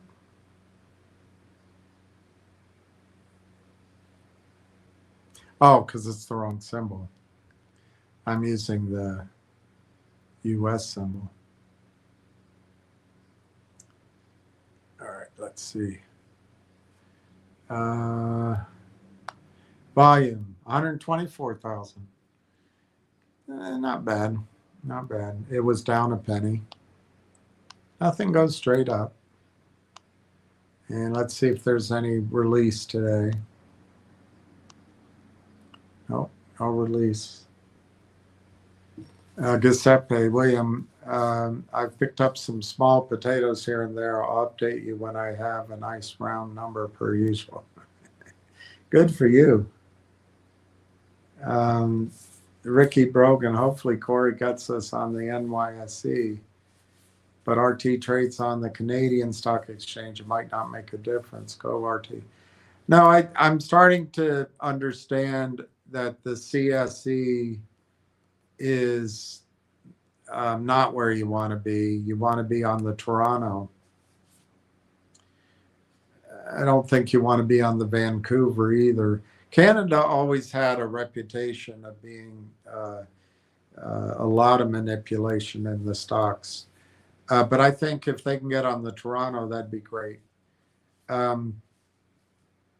If Railtown does the revenue numbers that are possible, the NASDAQ might be fine because institutions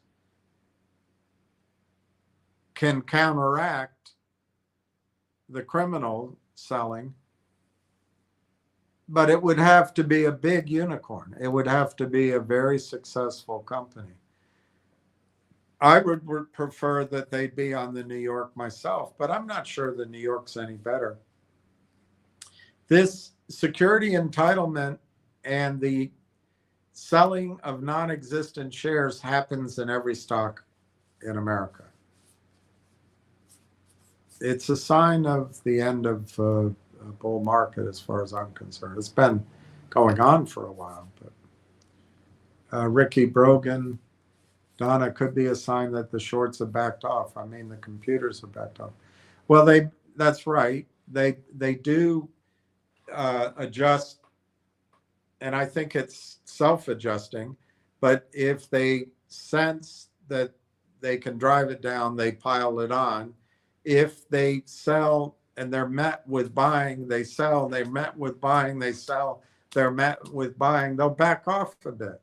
They don't mind selling it from a higher price. Their goal's very short term, 1 or 2 pennies, half a penny in the short term, and they can do that from a higher price. So they back off, and if it drifts up, then they do it again. And they don't have emotions. They don't point fingers. They don't get upset if they are underwater. They just keep executing their so-called business plan. Ricky, Donna, I kind of hope they get us one last time in the 25-cent range. Number one, it's not going to happen, I don't believe. Number two, if it did, everyone here would turn negative. So, Ricky, I know what you're saying, but I don't hope it goes back to 25 cents. People will turn negative. They might sell. They won't buy. You're right. It would be nice to be able to buy it at 27 cents, but I don't see that happening. But could. Donna M. I'm not sweating it, Ricky. Railtown is on autopilot in my Roth. This is the first stock I've owned I never worry about. See, that's a good attitude. That is a good attitude. Ricky, same here. We are just playing ping pong. It's a matter of time. Donna, someone just bought over 40,000. I saw 4,000. Let me look again. But I use, I see 4,000. But for some reason, my service doesn't always show all the trades. So that could be that could be moving it from one LLC to another. It could be short-term covering by, who knows? Steve, I just swung for the fence. Wow. Wow. Picked up 42. Steve, you're the best. Steve is going to continue. Steve is going to continue to be head honcho with the ladies.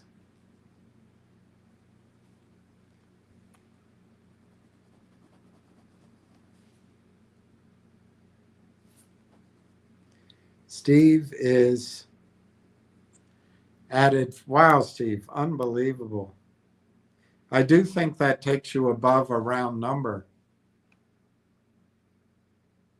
I do think it takes you above a round number.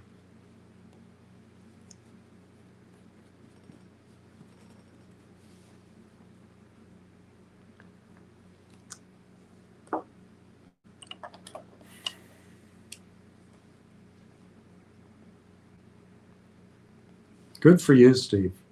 Bravo. I'm so happy I'm going to be impressed. Jack Hamilton, better late than never. I'm catching up. Good afternoon, Mr. William. Hope it was well. Added 304. You're catching up with Donna.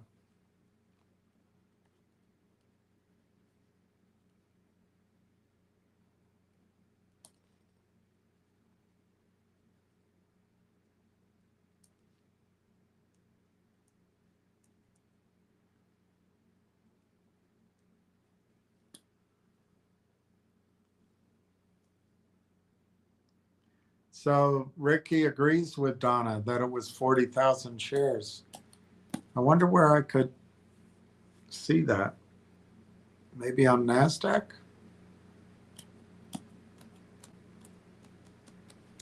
Maybe on the over-the-counter markets?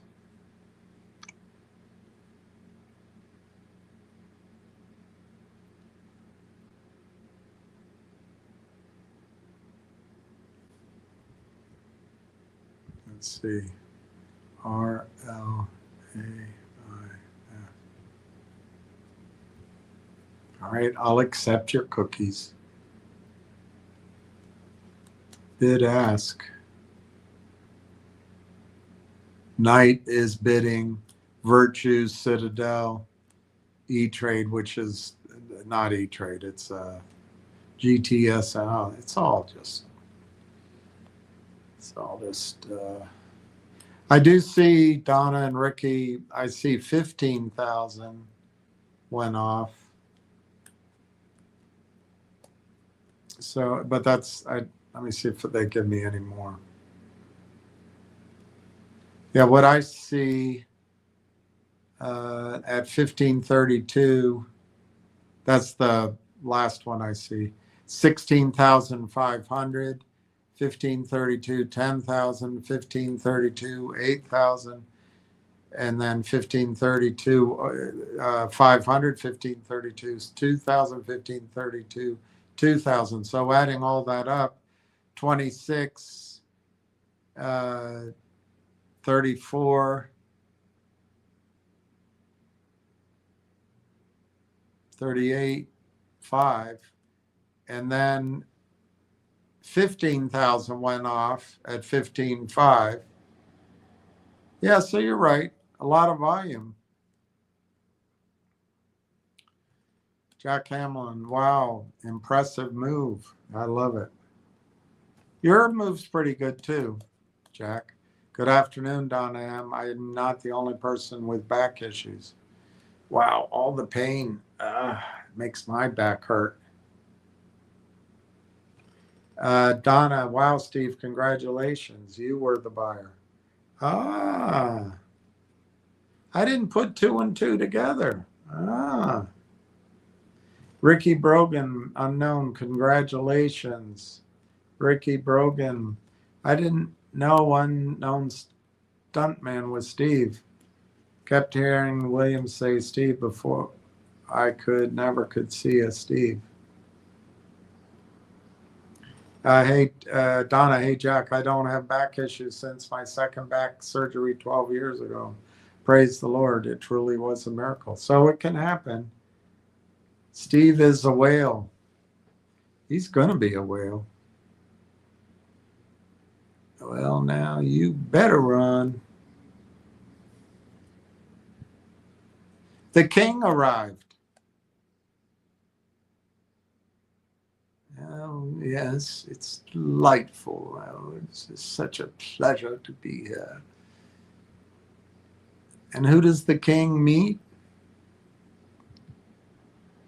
Some blonde. Oh, it's just wonderful to meet you.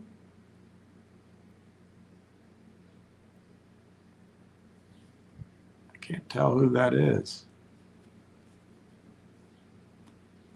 Red carpet. Yes, yes, yes. Charming.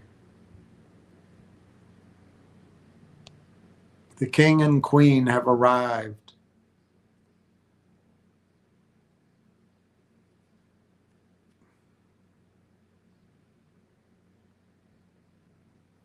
Their Majesties touched down to embark on a 4-day trip to celebrate the 250th anniversary of the signing of the Declaration of Independence. They're going to have tea with the First Lady and President Trump today. They're going to be in rural Virginia. I wonder where. Probably horse country.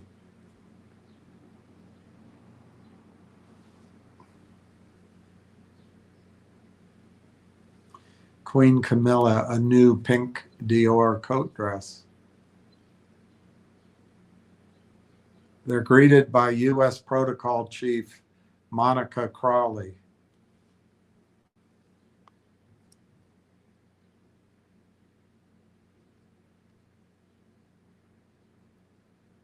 Why wasn't the president there?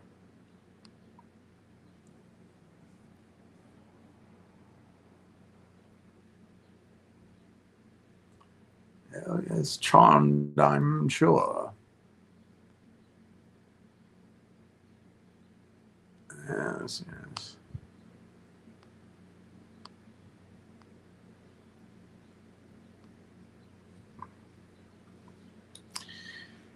All right, let's keep going. Giuseppe, Steve, Jack Hamilton. Great to hear, Don. I'm still putting surgery off for a couple more years. You guys make me uncomfortable just thinking about it. G. Diddy, unknown stuntman, congratulations. You rock. I agree with that. You do rock. Ricky Brogan, Donna the neurodivergent, told me the orthopedic that did my lower L5S1 years ago was too aggressive, and it's 95% bone against bone.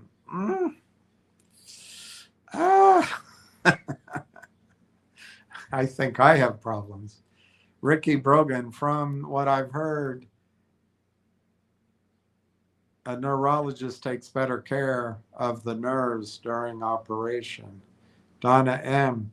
82,000 volume. Now we're over the 10-day average. I know volume means something. No, I think it means something. I think volume means something. And that's saving me a chunk of money today. Now, I think volume can mean something. I really do. But you're right. It's hard to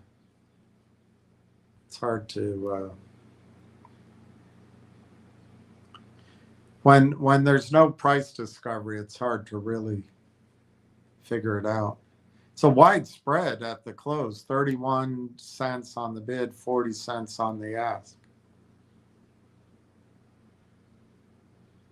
Justin Babish, Finger CEO buys 1,000 shares at 88 cents. Such wonderful news and bullish sentiment. Why didn't he buy 100,000 shares. Why is it news at 1,000? I would guess a couple of things. It's possible he doesn't have that kind of money. Two, you know, he works hard. He's got a family, and his whole fortune or whatever, his whole net worth is probably Finger. So, you know, maybe he has a house. He doesn't want to touch that equity, or maybe, I don't know. There could be reasons to keep the family happy and stable, to be a little bit diversified out of Finger. But the fact is, Justin, even buying 1,000 shares is news. And it is significant. It's not bad. He's an honest guy. He's not a manipulator, in my judgment. So I think he might be trying to send a message. Look, if there's some big deal pending with Finger, that's why you got to pay attention to him. A big deal, a big transaction, a merger, an acquisition, you know, things can change the story. And certainly if the C2C contract results in anything, that would be a surprise. But to me, it's gambling. And it might be a worthwhile gamble. But you gotta use some money management. Ricky Brogan, Justin Martin spends $880 and it didn't make, well, maybe we'll, oh, I'm sorry, at Justin. Martin spends $880 and it made the news. What I thought you were saying is these guys should be making news for buying Railtown, which would be fun. Delep, why is William vomiting? I'm not vomiting. I was just saying I could never be a doctor. I was checking for FedEx. I just couldn't. Discussing discs and surgeries and replacing your disc with silicone, it just gives me the heebie-jeebies. I could never be a doctor. It's just the whole thing. I was reacting to what I was reading. I wasn't vomiting. Buckeye in Puerto Rico, I'm fine. I'm waiting on a FedEx.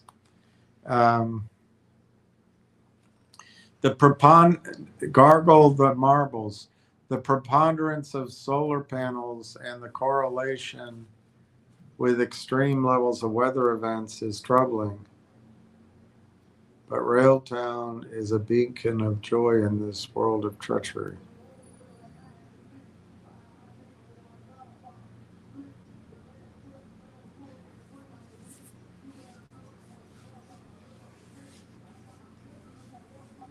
I know it's English. Are you on something? It's interesting. I've wondered if solar panels, because normally sunlight gets reflected, not all of it. Trees absorb it, for example. Dark colors absorb it, but when we absorb the sunlight in solar panels, that sunlight gets converted to energy, but it stays on Earth. So it is possible, even though I don't think you meant that, to me it's possible over time that we create an imbalance by bringing energy that would otherwise go back into space. But anyway, I don't know how to measure it, but I don't know. If you don't mind, Gargle, I think I'll move on from that. Adelep, does Steve have 2 million shares? Yeah. I don't know that answer. I think he's close. I might be able. I should let him tell you. It's not my business to tell you. But I can probably guesstimate. I can guesstimate what this does.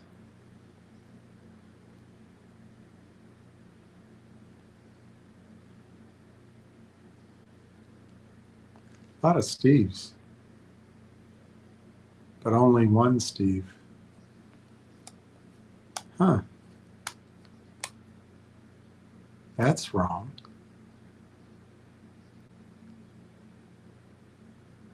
I guess it's not updated. So I guess I don't know. I don't know. I hope I haven't screwed up his total. I have a very low total here. Let me look.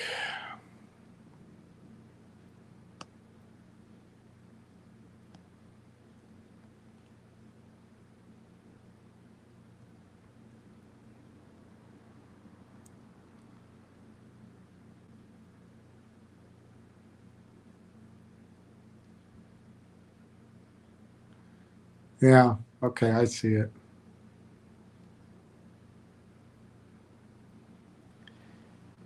I would say, without giving away the store, I would say he's pretty darn close.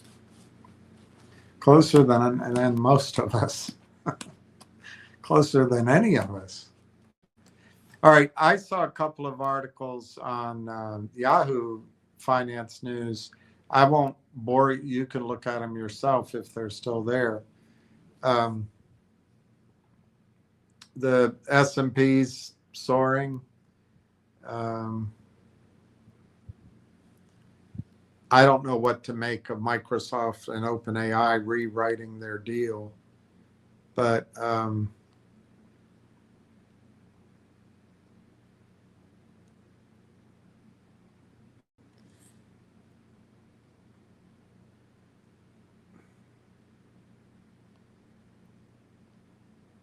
of course, I should have.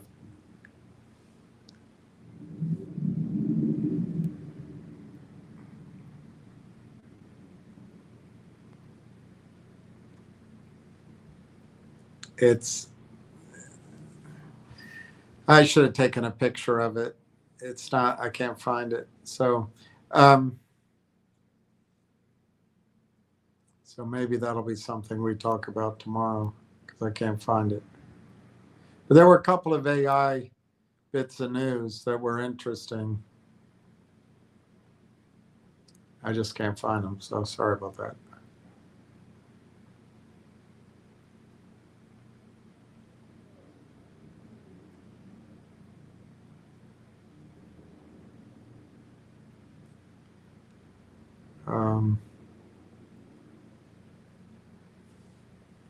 Adela, Steve is awesome, but he's making feel like a dirt merchant. You've got a great position. Adela, if you have a great position. Anybody, I think anybody, even with a few thousand shares, the potential of what can happen here. I know sometimes it feels like it's not going to happen, but I think when it does, you're going to see why I've been so insistent. And even though I've said that it could kind of stair step up to $5, that's one scenario. Another scenario is it just suddenly trades up with volume. So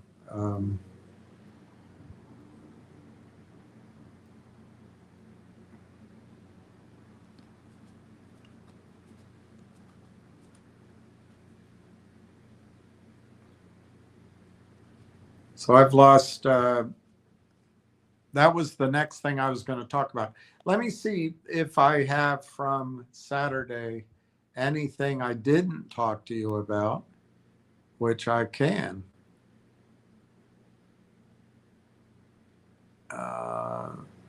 There might have been, oh, there was. Oh, I could talk about Anthropic. I could talk about Anthropic.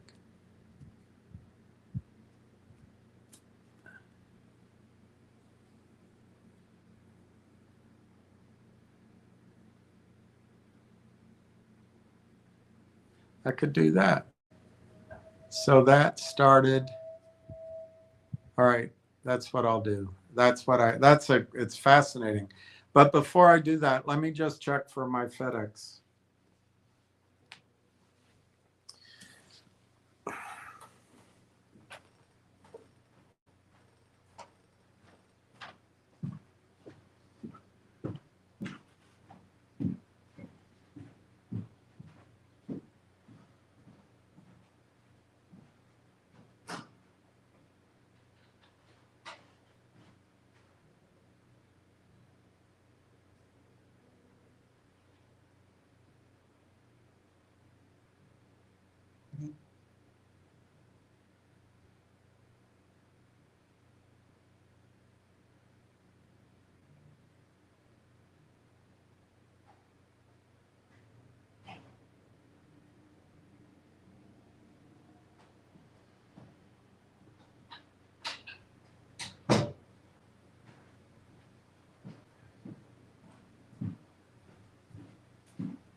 Darn it.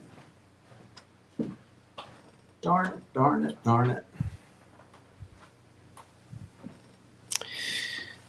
It did not arrive. Darn it. I've been working on this for 10 months. All right, that's what I'm going to do. I was going to do this the other day for Ward, but I think you all should see it. I did it before, but I think it went over people's heads because it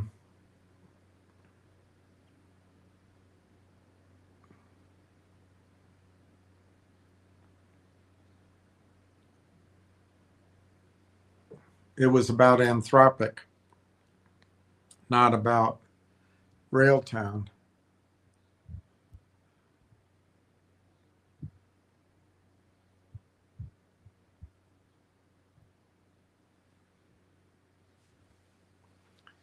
But I think it's very interesting. The use of energy, which you'll see in this article, is more productive in tokens than it is in Bitcoin. So how long is that going to be allowed to go? And then looking at tokens as a unit of exchange, it's better than Bitcoin. Anyway, let me show you. Anthropic is killing Bitcoin. This is by Jose Crespo, PhD, February 17th this year. The AI native currency already exists, hiding in plain sight, outperforming crypto by 6 orders of magnitude.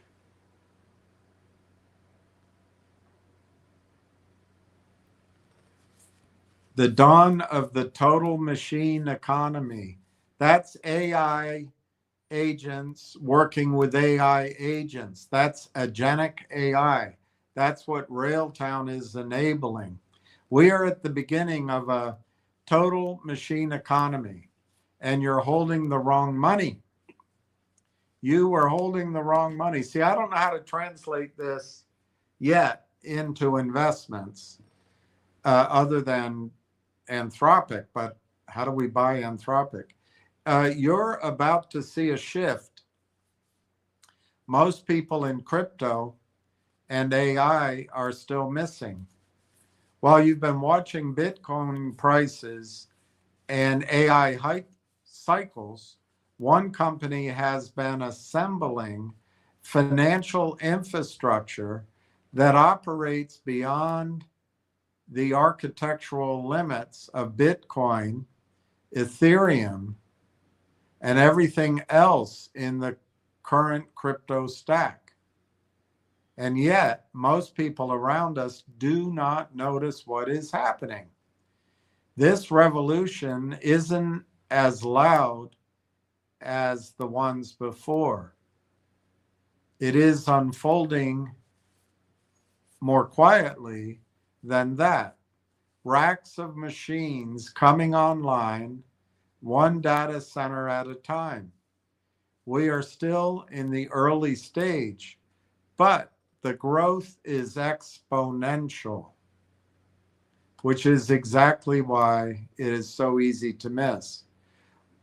What that looks like in practice takes about 3 seconds to understand. Just watch the animation below. I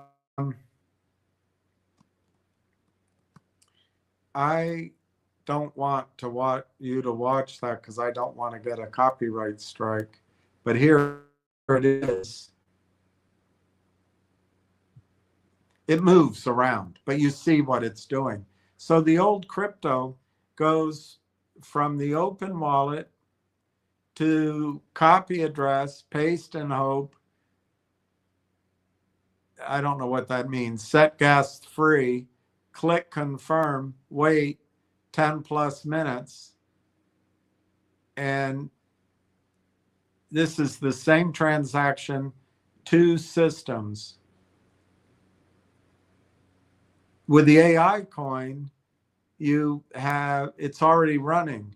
You have API call, auto route or auto route, instant verify,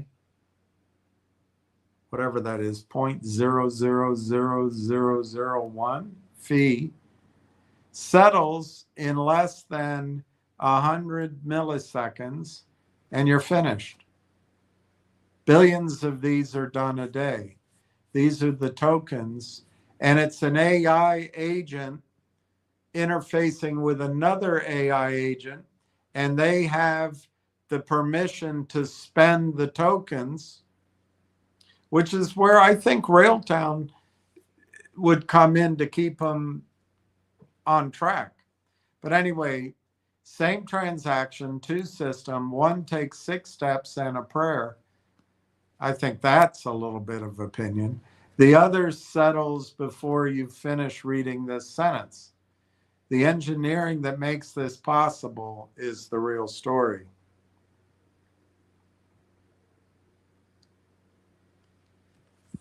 But this animation only shows the surface. Here's the part that should worry every Bitcoin holder. You were already using this currency without realizing it. This isn't a currency that's arriving. This is already running. It's processing billions of dollars in value daily, secured by physical infrastructure, priced and settled in real time. At some point, someone will formalize it into an explicit AI coin. But by then, the early adopter window will have already closed. Let me show. See, and I don't know how we can take advantage of this other than investing in Anthropic. Let me show you how it reframes everything. And he has AI designed Terra Incognita map. And over here in America is the Anthropic Citadel. And it has a bunch of descriptions that I'm not going to understand. And over in the old world, it has Terra Antica Crypta. So in the old world, it's crypto. New world, it's essentially Anthropic. The Exodus, movement of the peoples. Exodus. All right, so let's start by following the money as GPS to show us where the future will be between cryptocurrency country roads and the new AI multi-infrastructure heavy highways. So what's our choice? Cryptocurrency country roads and AI highways. Okay. So I don't know what TLDR is. Money is escaping the crypto coin hype faster than it entered years ago. The promises of an economy built on crypto coins never materialize. And in the meantime, new tech has already begun turning the entire crypto landscape into tech archaeology. Don't believe me? Then let me show you two charts which tell the whole story, the crossover. Look at these two charts together. They're telling the same story from opposite ends. At the bottom, AI is swallowing everything else. In just 2 years, AI moved from a quarter to half of all global venture funding. That's a big number. That's something I predicted, not that I'm so smart, but I predicted that last May/June because of what Morgan Stanley was doing with research. And it's happened. That was one of the trends I sussed or sensed, but it really hasn't translated into a return for us yet. In just 2 years, AI moved from a quarter to half of all global venture funding. Half of every investment dollar on earth now flows into AI. That's not something you can say about Finger or but those kind of stocks. So if those go up, there's a lot of things have to go right, which could happen. But here, half of every investment dollar on earth now flows into AI, while fintech, crypto, biotech, and software as a solution fight over the scraps. And the trajectory shows no sign of slowing down. So at the top picture is the physical evacuation. Bitcoin miners are watching their revenue share collapse in real time. That crossover point on the chart isn't decorative.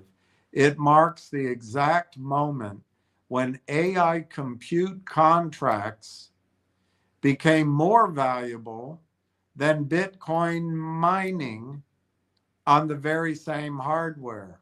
Same racks, same cooling system, same electricity bills, but overtaken by AI guys paying more.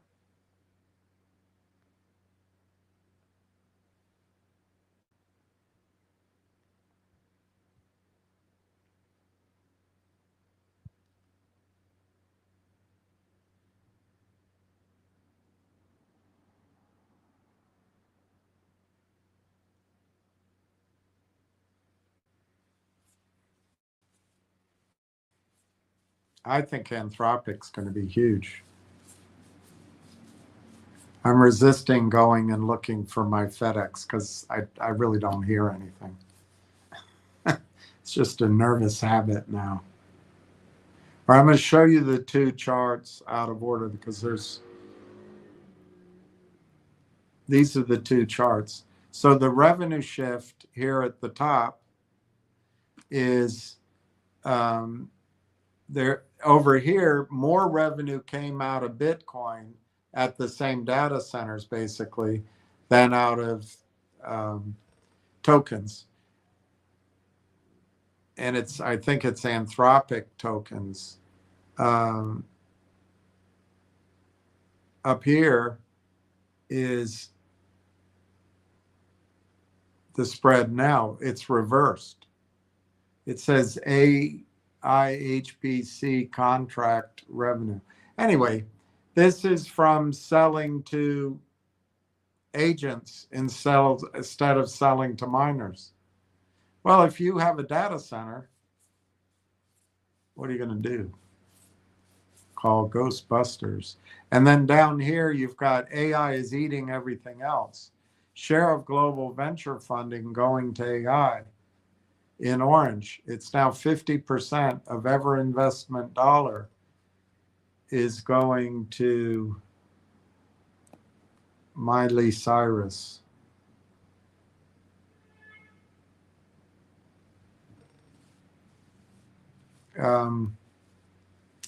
One chart shows where the capital is going. The other shows where it's coming from. These aren't two trends. It's one migration captured from both directions. The capital didn't disappear. It just changed industries.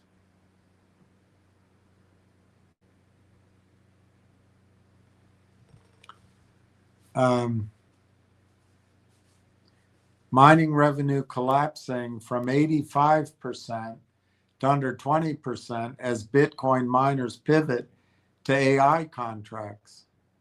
That comes from CoinShares 2026 outlook. 211 billion of funding. 211 billion of funding to AI, up from 114. The contracts and the hedge. The first two charts showed you the flow. Now let me show you the receipts. These aren't projections. These are signed contracts. The names and amounts are in the chart below. What should stop you cold is who signed these contracts. Companies that used to mine Bitcoin are now locking themselves into AI infrastructure deals which stretch a decade or more. These aren't hedges. This is an exodus. Movement of the peoples. The moment the people who built crypto start buying their tickets out of it. At the bottom, it reveals something the contracts alone can't tell you, which is where this is heading. The funding ratio between AI and crypto isn't just wide, it's getting wider. Every quarter, the gap grows. Project that curve forward 2 years, and crypto venture funding doesn't shrink gradually, it becomes an anecdote. I like good anecdotes. Now the betrayal is becoming explicit. Pantera Capital. Do you remember that was part of the name of that G-Buck story? The first U.S. institutional fund built exclusively on blockchain is pouring hundreds of millions into AI. Bloomberg reported that crypto VC funds are actively shifting away from tokens. People who built their careers on crypto are quietly moving their chips to the other table. When insiders build lifeboats with their own money, that's not a cycle. It's the end of the explosive crypto coin Cambrian era. This might be a little bit of this guy's opinion, but he has some data here. Former crypto miners. I'll try to pull that up so I can read it to you. I can't read it on that chart. Very hard to read.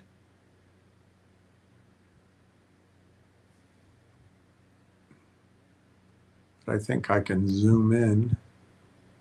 All right, so the blue one up here, Microsoft IREN, 5-year GPU cloud. These are former crypto miners to AI infrastructure, the biggest deals of last year. So Microsoft, 10 billion. Hook 8 and Fluid Stack here in the green, 15-year Google backed, 7 billion. And then the purple or pink or whatever that is, mauve, CoreWeave, peak market cap. That's an ex-crypto miner, 48 billion. The orange is Amazon to Cipher Mining. They did a 15-year lease, 5.5 billion. And then Cipher Fluid Stack, 10-year Google backed, 3 billion. And then underneath it, this chart down here, the AI to crypto funding ratio. For every $1 invested in crypto, how many go into AI? In 2023, on this side, the AI venture to crypto venture, it was 5-1. Now, in 2000, last year, it was 12-1.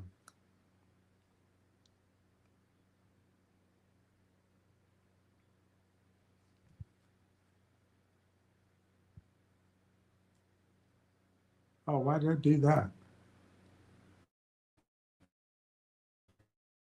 Why did I do that? I'm an idiot. I'm an idiot. I don't know why I did that.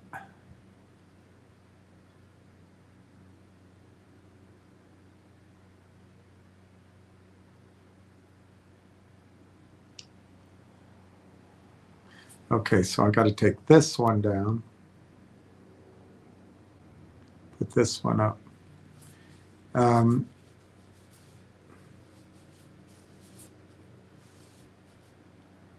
Okay, buy Bitcoin.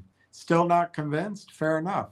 Now let me show you why the money is leaving. Imagine you own a data center. You've been renting it to Bitcoin miners for years. Then some AI investor guy walks in, or girl, and offers you a decade-long lease at margins that make your crypto tenants look like they've been paying in loose change. A hyperscaler's signature on a contract that prints money for 15 years. Which tenant do you keep? This is not a thought experiment. This is what is happening right now across every major mining operation, Bitcoin mining on Earth. And here's what nobody's talking about. Well, you are. They'll still mint a new kind of coin, an AI native one pretty soon, while profiting from the infrastructure that makes all of AI run. How? That's what comes next. Maybe we can do it. Here's the arithmetic that moves buildings. The operating margin on Bitcoin mining is 12%. The operating margin on AI hosting is 85%. That's pretty significant. So the autopsy, is decentralized tech still a clear advantage? After innumerable new coins, new projects, and billions in funding, we're still sending money like filing a Spanish tax return. Unfortunately, my Spanish readers will agree on that. And the tech archaeology gets more brutal when you compare it to what's happening right now. In the 10 minutes your Bitcoin transaction took to confirm, and that's the best case, average confirmation hit 19 minutes last year, and it keeps climbing. Claude processed millions of tokens. Anthropic's billing system settled millions of microtransactions, and value flowed between machines at the speed of light. No clicking like a Skinner box animal. With AI, you need neither confirming nor waiting. What has fundamentally changed about crypto's user experience since 2009. The wallets are prettier. The core ritual is identical, as my dad used to say. Yesterday was the 4th anniversary of his exit. The core ritual is identical. Meanwhile, in fewer than 3 years, AI went from rule-based chatbots to systems that reason, code, and run infrastructure. The AI industry evolved. The crypto coin ecosystem froze in tech Jurassic time. And the use case is even worse. Look at this number. It's so huge. Out of $40 trillion a year in global payments, after 15 years and $200 billion in investments, crypto accounts for only 0.025% of global payments.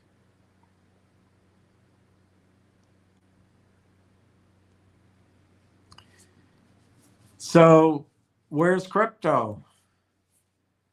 Global payments market share. What's 200 billion and 15 years of crypto investment bought?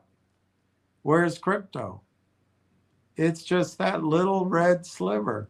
Traditional payments are 99.975% of all payments. It's equal to $40 trillion with a T. Crypto's 10 billion with a B.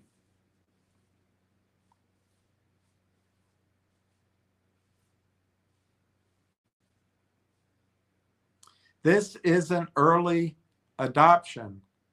This is a rounding error.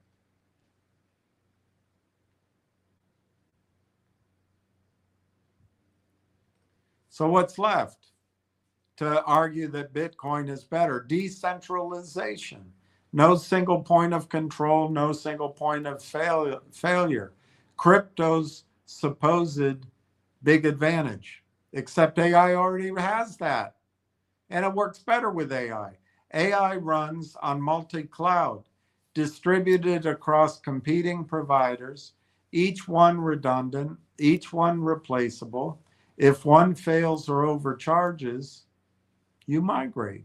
The difference, crypto's decentralization trusts anonymous nodes with no accountability. Multi-cloud decentralization trusts regulated companies who will lose billions of dollars if they betray you because 3 competitors are waiting to take your workload. That's not decentralization by ideology. It's decentralization by market pressure. And it already works better than P2P ever did.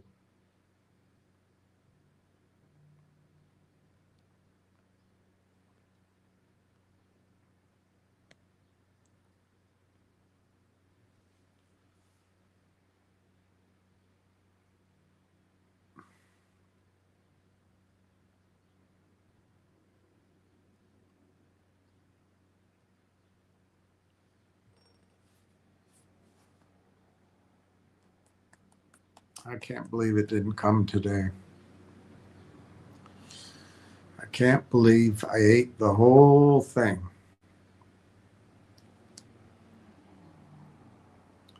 All right, your mama had a lot of files. Okay, the coin.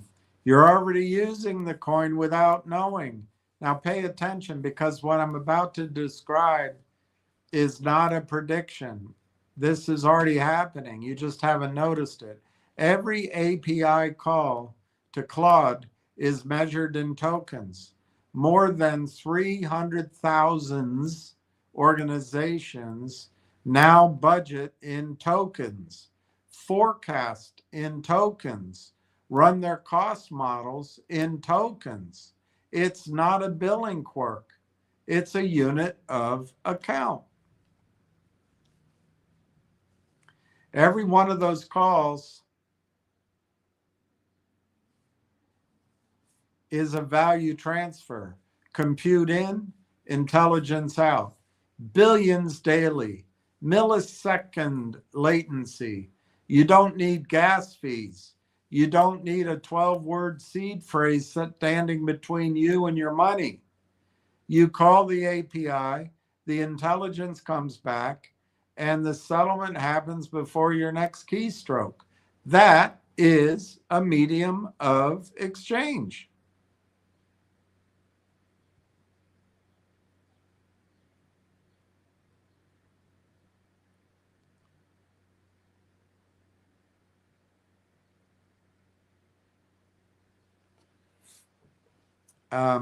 Behind every token sits something tangible, roughly 100 billion in contracted compute capacity. Data centers, semiconductors, multi-year power deals. When you hold Bitcoin, you'll hold a number on a ledger backed by the promise that someone else will pay more for it tomorrow, greater fool theory.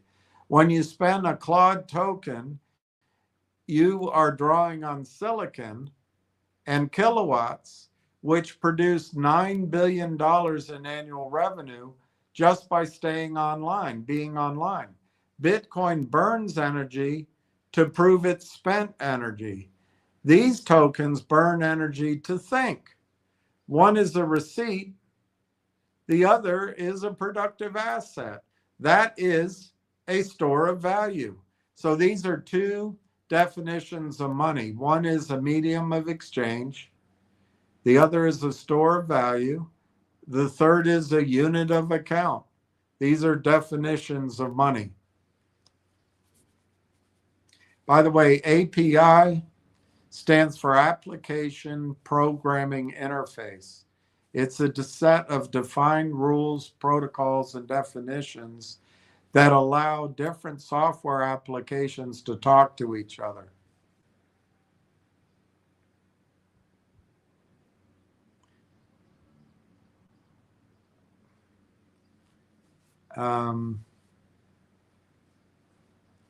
But an asset without plumbing is just a collectible in a vault.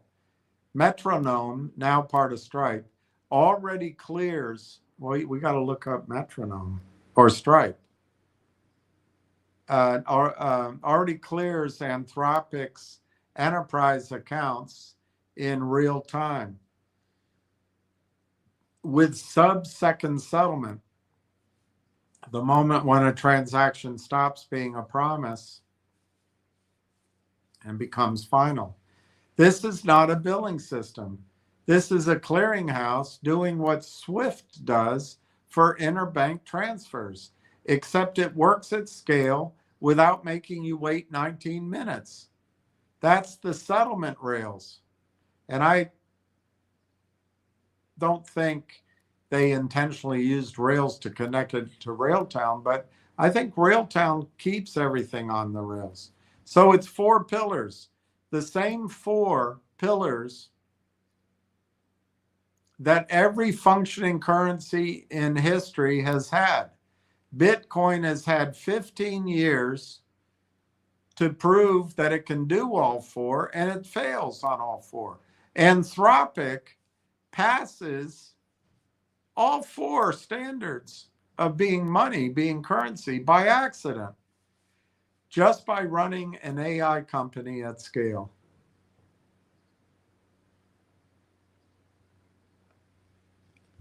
The AI coin, 4 pillars of a currency mapped to Anthropic infrastructure. On the top, you have the cloud token. You have application programming interface credits, application programming interface. Backing it up is $100 billion worth of compute. And then the settlement rails are on Stripe via Metronome.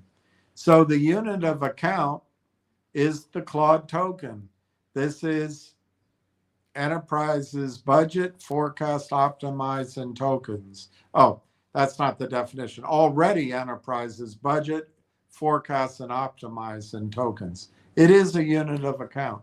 Application programming interface. a medium of exchange. Billions daily are processed, millisecond latency, less than 0.1% failure. Store of value. It's contracted on silicon, kilowatts, and signed deals. So it has value.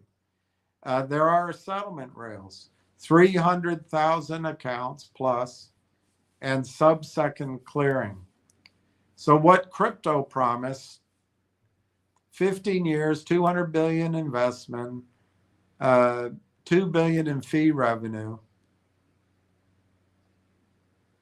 I don't know what 7 TPS means. 10-minute settlement. POW energy backing. What Anthropic built in 3 years. $98 billion in, $9 billion in revenue, 300,000 plus enterprises, millions of TPS. I really don't know what TPS means. 1 millisecond settlement, and 100 billion in physical backing.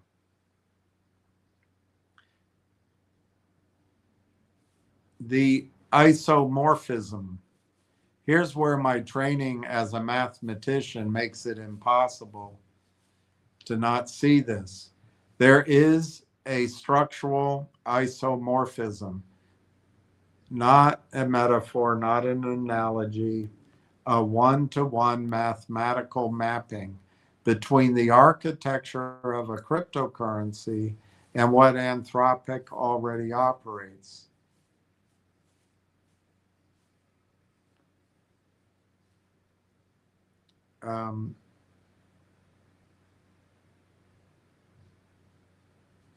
Let me show you the chart.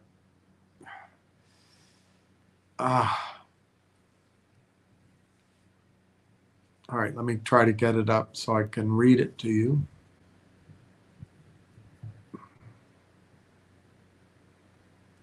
All right, in that first column, the mapping in red, the token leads to the green column, which is Claude token. So, all right, so the red is Bitcoin. So the mapping, the red is token, Bitcoin, Ethereum is giving away to the Claude token. This performance gap, I guess TPS is tokens per second. Bitcoin does 7 tokens per second. API does millions of tokens per second. It's 1,000,000 to 1. On the red side, blockchain ledger gives way to the metronome ledger.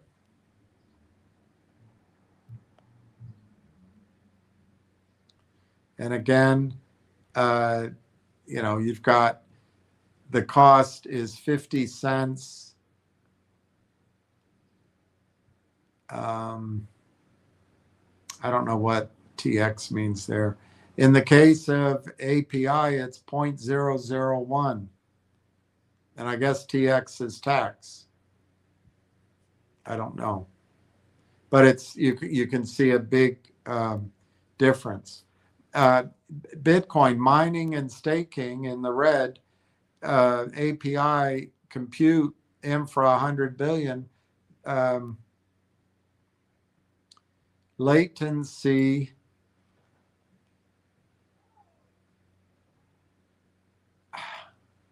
I think I'll just stick over here. I don't think it goes all the way over. So then smart contracts give to MCP protocol, P2P node network. Instead, you have a multi-cloud, 3 providers. The wallet is replaced by an API key plus account. Gas fees are usage-based pricing. Block confirmation becomes real-time settlement. DeFi protocols are agent coordination. And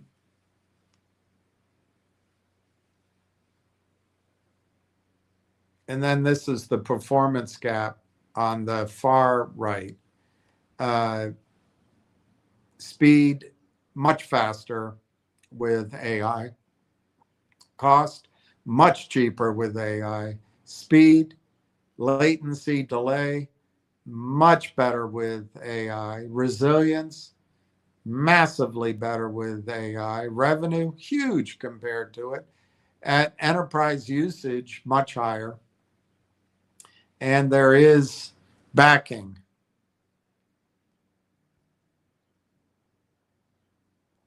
Okay, so now read these sentences and try to guess which system I'm describing. The token is the unit of account. The ledger records every transaction. The infrastructure commitment secures the network. The settlement layer provides finality.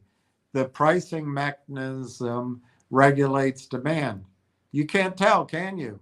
Every sentence is true of both architectures simultaneously, crypto and AI infrastructure. That's not a surface resemblance. It is a structural equivalence. And the moment you see it, you see the connection. Two rows in the mapping, smart contracts to MCP and DeFi to agent coordination are functional equivalences rather than exact correspondences. The crypto purists will attack those. They're right on the formalism and irrelevant on the substance. The remaining 7 rows are the ones that carry the money. I'll show you that again.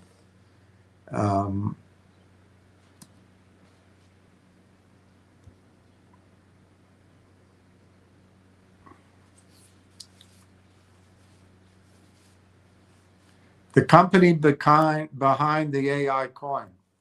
You need to understand the scale of what is already running, because this isn't a startup pitch.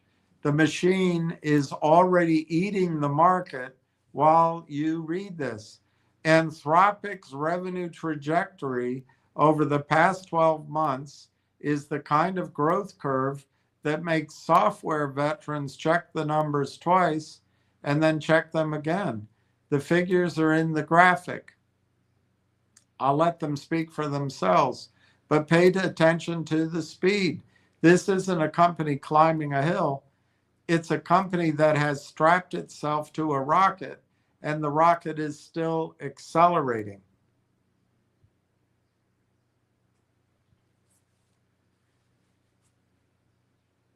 All right, let me go to that picture so I can read it. The top line is Anthropic. It says the enterprise takeover. Enterprise large language models API share over the last 2 years. Anthropic, the brown and the orange. In 23, it was 12%. In 25, it's 40%. OpenAI in 23 was in the gray, 50%. And now in the lighter gray, 27%. Google, in 23 was 7% and is now in the light blue, 21%. And the coding market, the killer use case, Anthropic, 54%, OpenAI, 21%, other 25%. The era of automatic OpenAI wins is over. In 2 years, Anthropic tripled its enterprise market share from 12% to 40%, while OpenAI lost half. In coding, where the real money is, Anthropic owns 54% of the market. The company that most enterprises chose isn't the one you've already heard of. It's the one their engineers picked. Roadhouse. But the market share is only half the story. Look at the economics underneath it. Anthropic has fewer users than OpenAI, far fewer. and still generates a staggering fraction of OpenAI's total revenue. That's because the people who use Claude aren't casual chatbot tourists. They're enterprise teams running production workloads, and they pay accordingly. A tiny slice of the user pie translates into an outside slice of the revenue pie. And because Anthropic runs across 3 chip architectures instead of being locked into one vendor, it squeezes more revenue out of every compute dollar, an efficiency advantage that widens as both companies scale. Then there's Claude Code, one product launched less than a year ago, already generating more revenue than most crypto protocols produced in their entire existence. One product. That's a quiet bombshell. And the bottom of that figure, the comparison that frames it all, 15 years of crypto payments next to 3 years of Anthropic.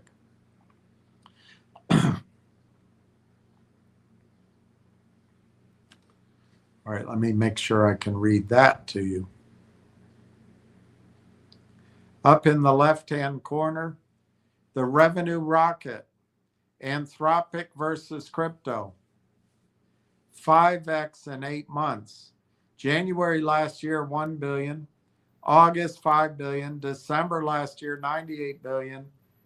And projected this year, 26 billion. The key metrics underneath it, the valuation went from 300 billion, and the revenue per user is 211 per month.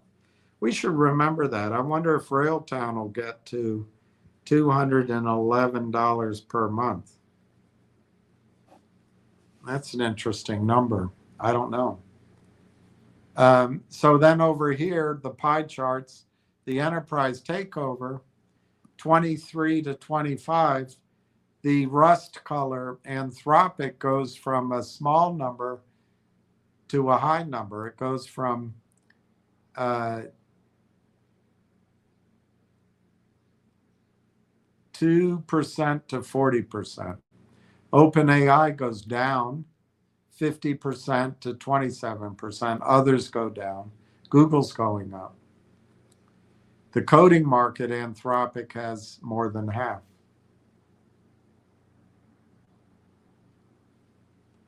I don't know why Anthropic's coin is the only coin, but I'll have to ask Ward about that because he knows everything.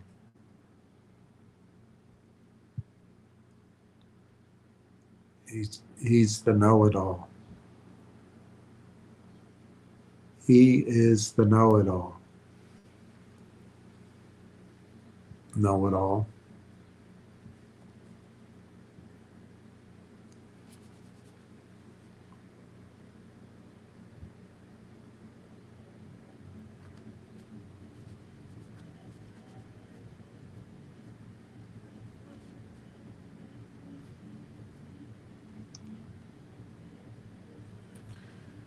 All right, so should I go check for it's too late to do anything with it anyway. So it's all tomorrow's work. All right. So the protocol layer Bitcoin never built, and it's a moat for AI. Let me show you the main ingredient in this AI coin recipe, the moat protocol that runs the whole machine. Crypto never built infrastructure. Crypto rented it from the same cloud providers now building exclusively for AI. The trustless revolution has been sitting on someone else's servers this entire time. Jeff Bezos could sneeze, and Lauren Sanchez could start dating Prince Harry. Could sneeze, and a quarter of Ethereum goes dark. Anthropic is building the opposite of rented. Multiple infrastructure partners, custom silicon across 3 chip architectures, and a compute build out at scale that rivals what most nation states could deploy. Just look at the left panel. All right, we will look at that. It's a 3-year-old company. The infrastructure isn't the moat, the protocol is. The model context protocol is how AI agents connect to everything, databases, tools, enterprises, and each other. It's the HTTP of machine economy. Anthropic built it, open sourced it, and within 12 months, Microsoft baked it into Windows. Google adopted it for Gemini, and OpenAI, Anthropic's primary competitor, integrated it into ChatGPT. Model Context Protocol, MCP. The Linux Foundation now governs it alongside Kubernetes and Node.js. Anthropic's rivals are building on Anthropic's plumbing.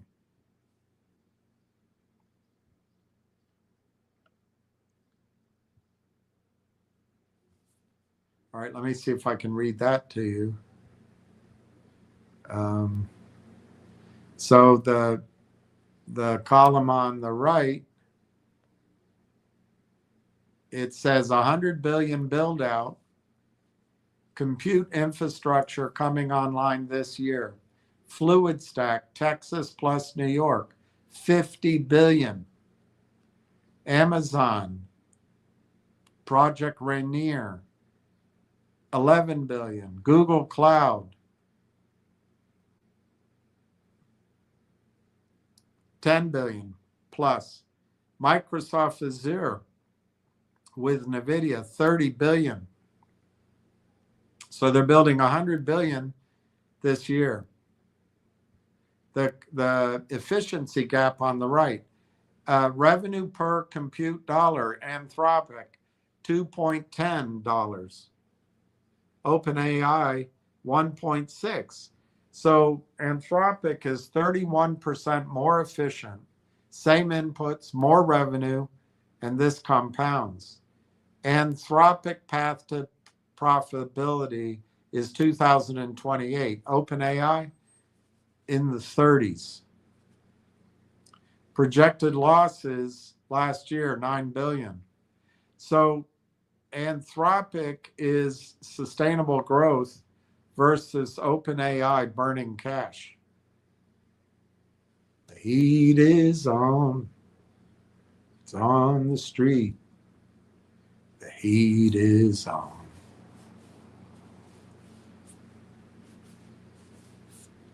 AI economy stack. The moat protects something.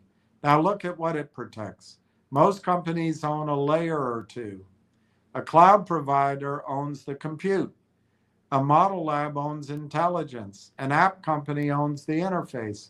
Anthropic owns all 5, from the silicon at the bottom to the enterprise tools at the top, and the protocol that connects them is the one its competitors just adopted. This is not a product company. This is a vertically integrated economy, and the stack shows you exactly how the layers lock together. Now, one of the questions I have, do they need Railtown? I don't know. I think they do, but who's zooming who? All right, so here's the AI economy stack. Let me read that to you. On the left-hand side, it says 5 layers. It's hard to read. Crypto at the top. Crypto tried to build layer 5 without owning layers 1 through 4. So the 5 layers, number 1, compute, 100 billion. Number 2, models, intelligence layer. Number 3, protocols, the toll booth. And I wonder, right in those 2 and 3 is where Railtown is. Agents, Claude Code, computer use research, autonomous actors, and then on top is the applications. In green, Anthropic, all 5 layers. OpenAI, models and apps only. Crypto, none. All right, and then over to the blue and red picture, the protocol layer. HTTP 1995 browser to server. This enabled e-commerce, which was 5 trillion plus, software as a solution 300 billion, digital ads 600 billion, and social platforms. You come to last year, AI agents operate over MCP, which is Anthropic. They give tools and, I guess, databases. So it enables agent commerce, machine economy, autonomous transactions, multi-agent coordination. Protocol owner, Anthropic. So how do we make money on this? So on the bottom, key insight, HTTP built a $20 trillion economy nobody owned. MCP builds the machine economy. Anthropic owns it. How value flows. Enterprise pays $211 a month. Agent executes via MCP. Model processes Claude. Compute runs 100 billion. Billions of transactions daily, more than crypto ever processed. And then that little chart on the bottom left, let me see what it says. Who owns the layers? I think we already talked about this, but Anthropic owns all 5. OpenAI owns models and apps only. Crypto rents everything.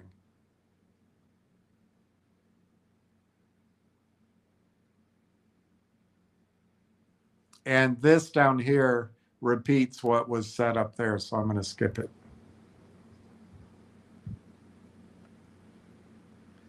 All right, that's the same one.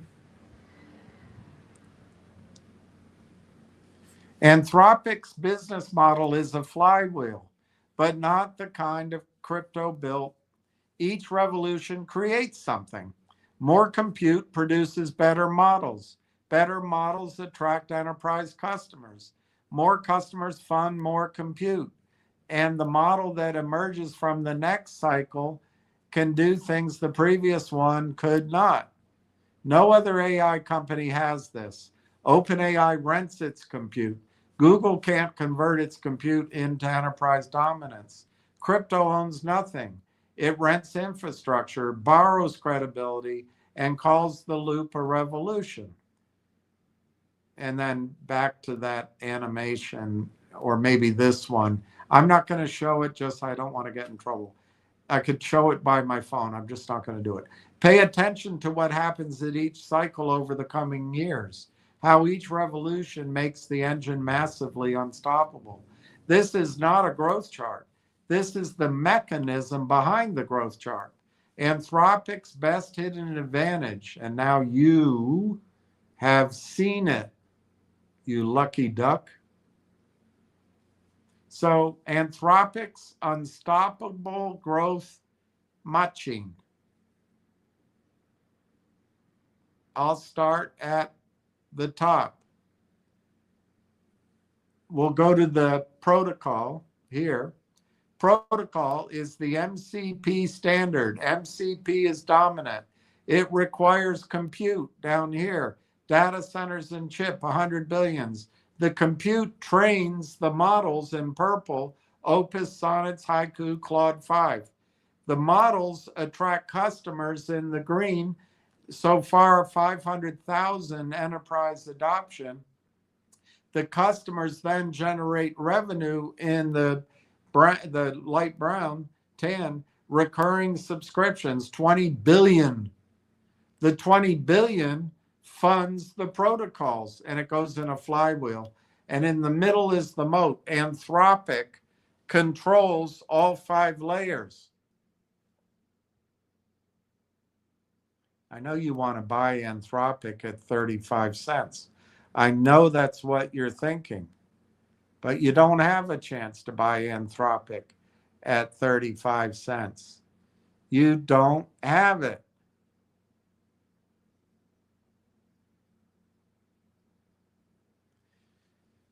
I don't think you can buy Anthropic until it IPOs unless you got a hot shot attorney, stockbroker.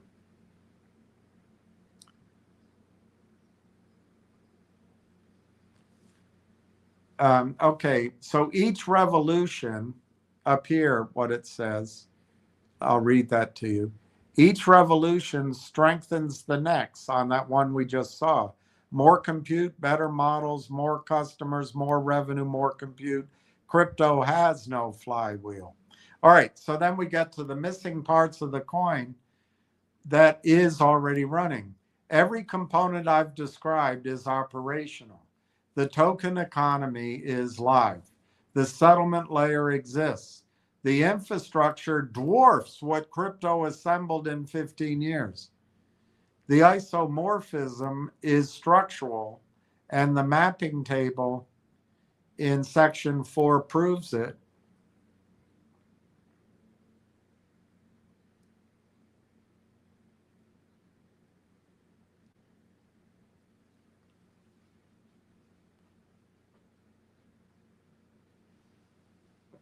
An isomorphism is a bijective, one-to-one and onto.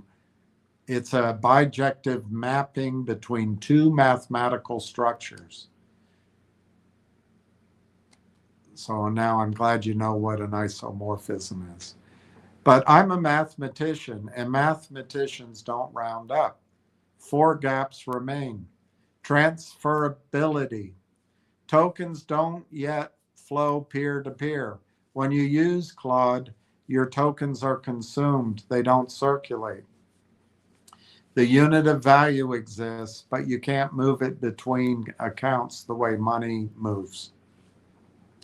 Programmability. The plumbing is already distributed.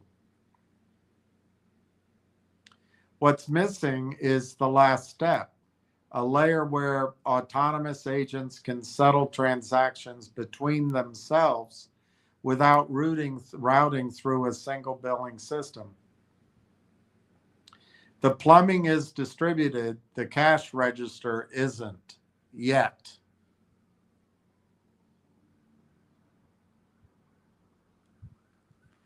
Programmability. All right, we read that. Interoperability. No native bridge to external finance.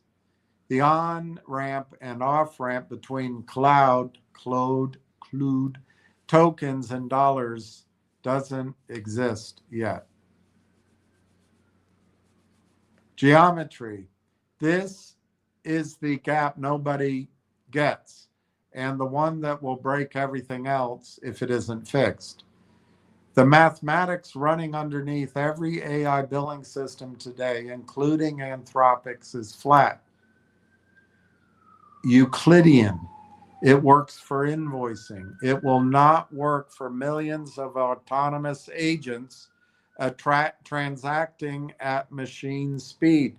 And this is what I know this is all about Anthropic, but Railtown, when it's agent working with agents, transacting at machine speed, that's Railtown. This is a huge market that Railtown is going to be part of. Now, I'm not saying there's a link with Anthropic and Railtown. I have no knowledge of that. Anthropic is the first company positioned to change this because Anthropic controls all 5 layers of the stack. But the flat geometry has to go before the coin can scale, and they're already working on it. I got to look up that story. That problem and the solution is for the next story. I'll look it up. Real gaps, but engineering problems, not architectural problems. Anthropic needs product updates. Crypto needs new physics. Everyone sees the pieces. Nobody assembles the picture until now. This was written by a mathematician, and I'm sure you can marry him. I'm sure he's single. Written by Jose Crespo, PhD, mathematician lurking in the tech underworld, fixing gaps and carving out new routes over the obstacles. All right, that is my Anthropic amazing, simply amazing. I don't know how to invest in Anthropic, but the those layers and the whole thing of agent dealing with agent across this new agent internet, it's Railtown. Now, Railtown's not going to be the only thing, but it's so big. 40 trillion is what's the worldwide spend. What part of it goes to AI processing? We don't know. All right, so there's the king.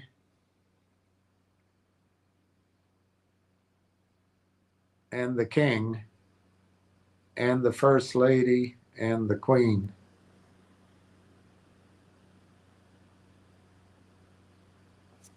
And they're discussing what part of Iran does England want and what part does France get. No, I don't know. I only see one comment, so I'm going to keep going. Now, I want to talk very quickly about gold. Somebody sent me this. Newmont Mining just reported their highest profits in history. What's happening in the gold market, these companies their hands were tied, and this is true in the oil and gas market right now, tied by private equity and loans from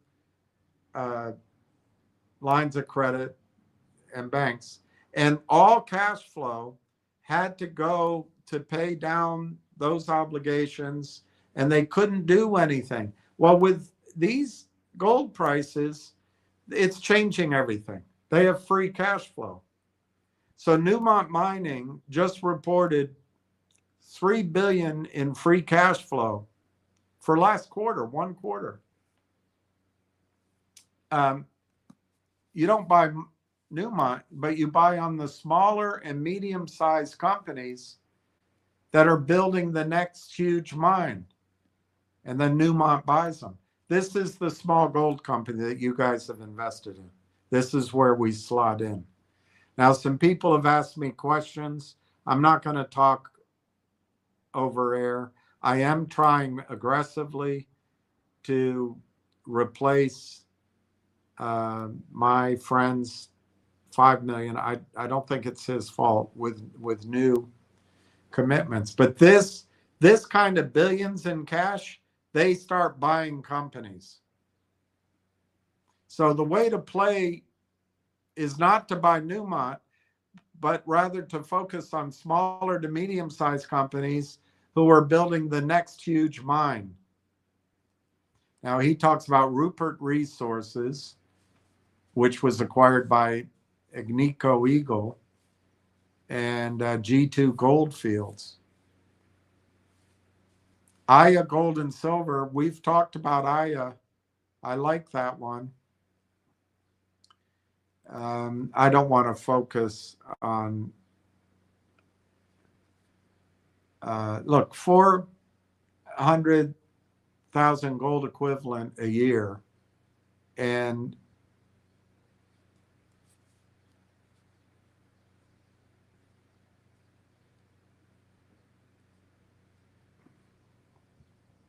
I already deleted the other one. Let me go get it.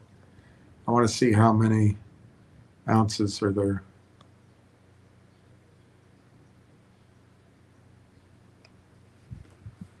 I don't know if he said that. Darn it.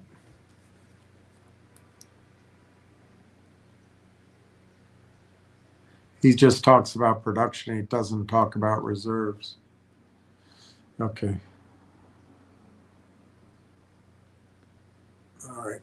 Well, anyway,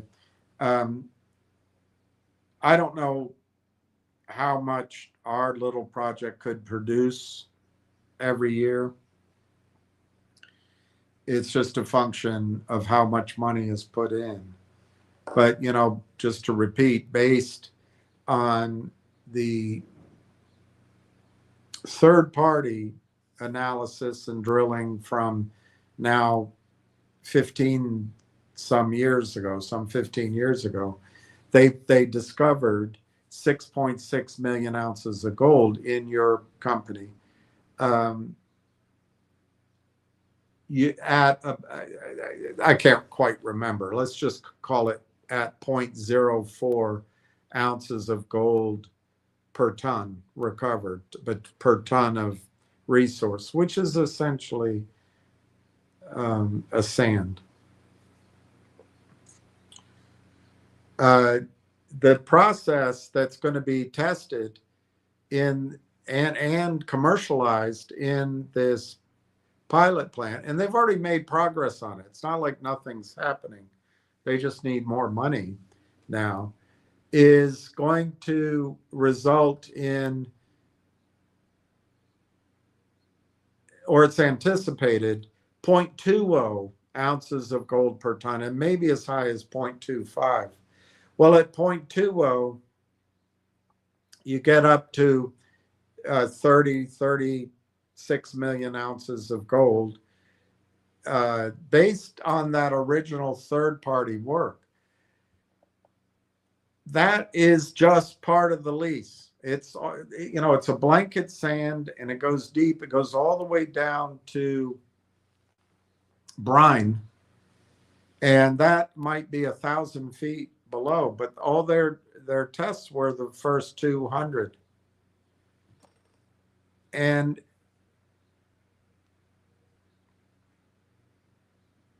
with ignoring the in between and the deeper and the out, just what the third party did, or their eyeballs did anyway, 15 or so years ago, they did drill down to 400 feet, not with as many wells. It was either 2 or 4, but they found the same thing.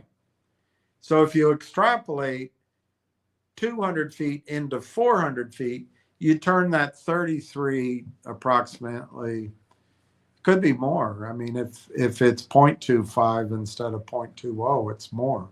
But you turn that into 66 million ounces of gold. If you just want to round it down to allow for anything, just call it 50 million ounces of gold is what could be proved up. And that's not all that's there, but 50 million ounces of gold at 5,000 an ounce it's a shitload of money. Let me see if I can see. It's 250 billion. That's at 5,500 an ounce of gold. Do you know what? I'm trying to remember who. One of the, I know that David Hunter's calling for 20,000 gold eventually, but somebody's out there predicting 40,000. But anyway, these are numbers I've given you before from Dr. Lieb and others, from years ago predictions, but they're coming to fruition. But 250 billion, that's a lot of smackers. Now there's execution risk and financing and all that. And I've got to make sure somebody doesn't, well, let's not talk about strategy. Let's just get it done. All right. Ward Richardson is here. Good evening, William. RT crew getting in here. I see Telus will speak of the stack. Keep on your eyes on the stack. Well, Ward, I just spent bloody well 30 minutes talking about Anthropic, all for you. Let's see where Telus is talking about the stack.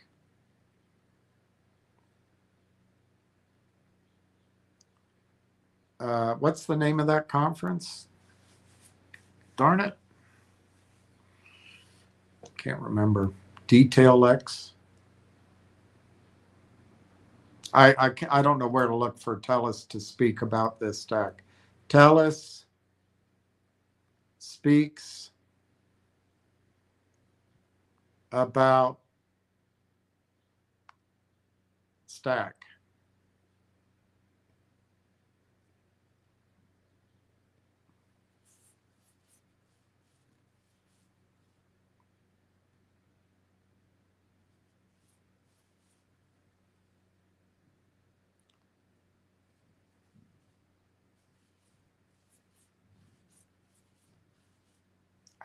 I can't find that word. Call me an idiot. Beyond the rebrand, Telus Digital's next step. Telus is becoming an AI company.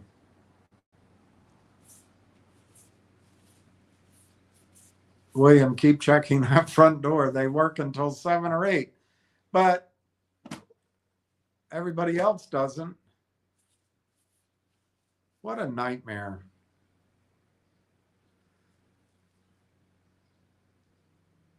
Two or three business days. This is the third business day, and I paid for it.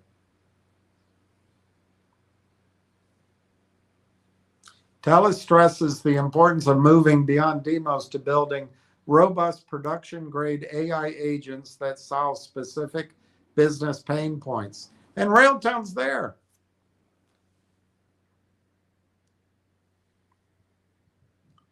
All right, it's almost 6 o'clock. Let's see what the kink is doing with the president. Same picture.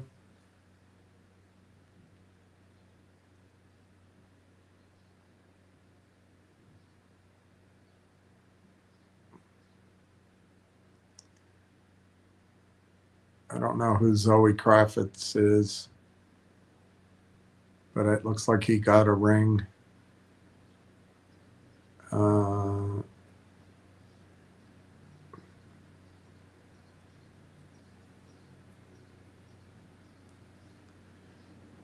right. I don't see any real news. So I think I might sign off. I didn't have a lot of content today, but there isn't much content. Ward will help me tomorrow. Let's build the ballroom. Republican senator introduced legislation authorizing construction of the White House ballroom.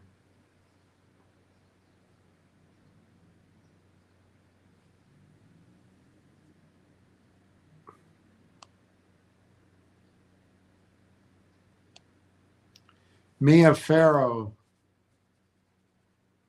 says, he is forcing us to wonder. He has lost a war he's unable to end and is now so desperate to raise his approval ratings. Would he? Mia Farrow posted.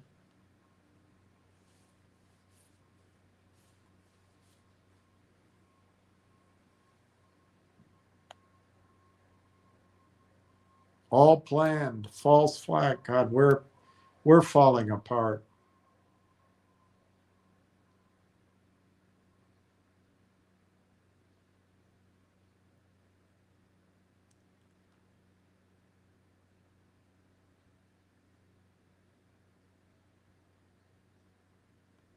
I wouldn't go out there and say you saw an UFO. You might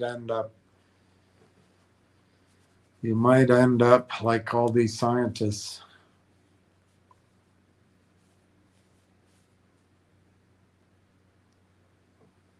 They're going to put kill switches into motor vehicles because of all the AI. Ugh. All right, let's see. They will speak about stack at Discovery X. All right, let's see. Discovery X. Keynote speakers. Dr. Jeffrey Hinton,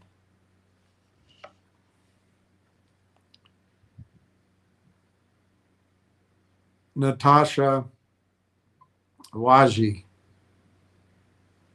Google, Christian Weedbrook, Xanadu Quantum. Wow, that would be interesting. Sean Silkoff, the Globe and Mail. He'll say something about Trump. All right, Hamat Agrawal, Director of Product, Telus Factory. All right, let's see what he's going to talk about.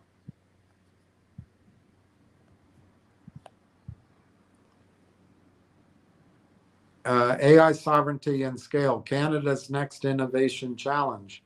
Canada is at a turning point. We have the research, but do we have the power to scale?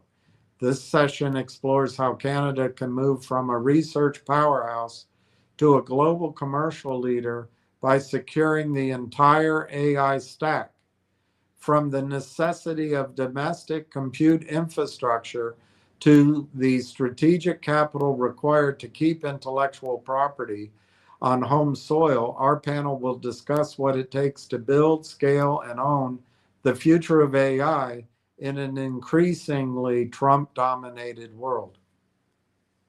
It didn't say that last part. So they're going to talk about the stack. And I think Ward would agree with me. My contention is Railtown is in that stack. And it's not just a pretty please.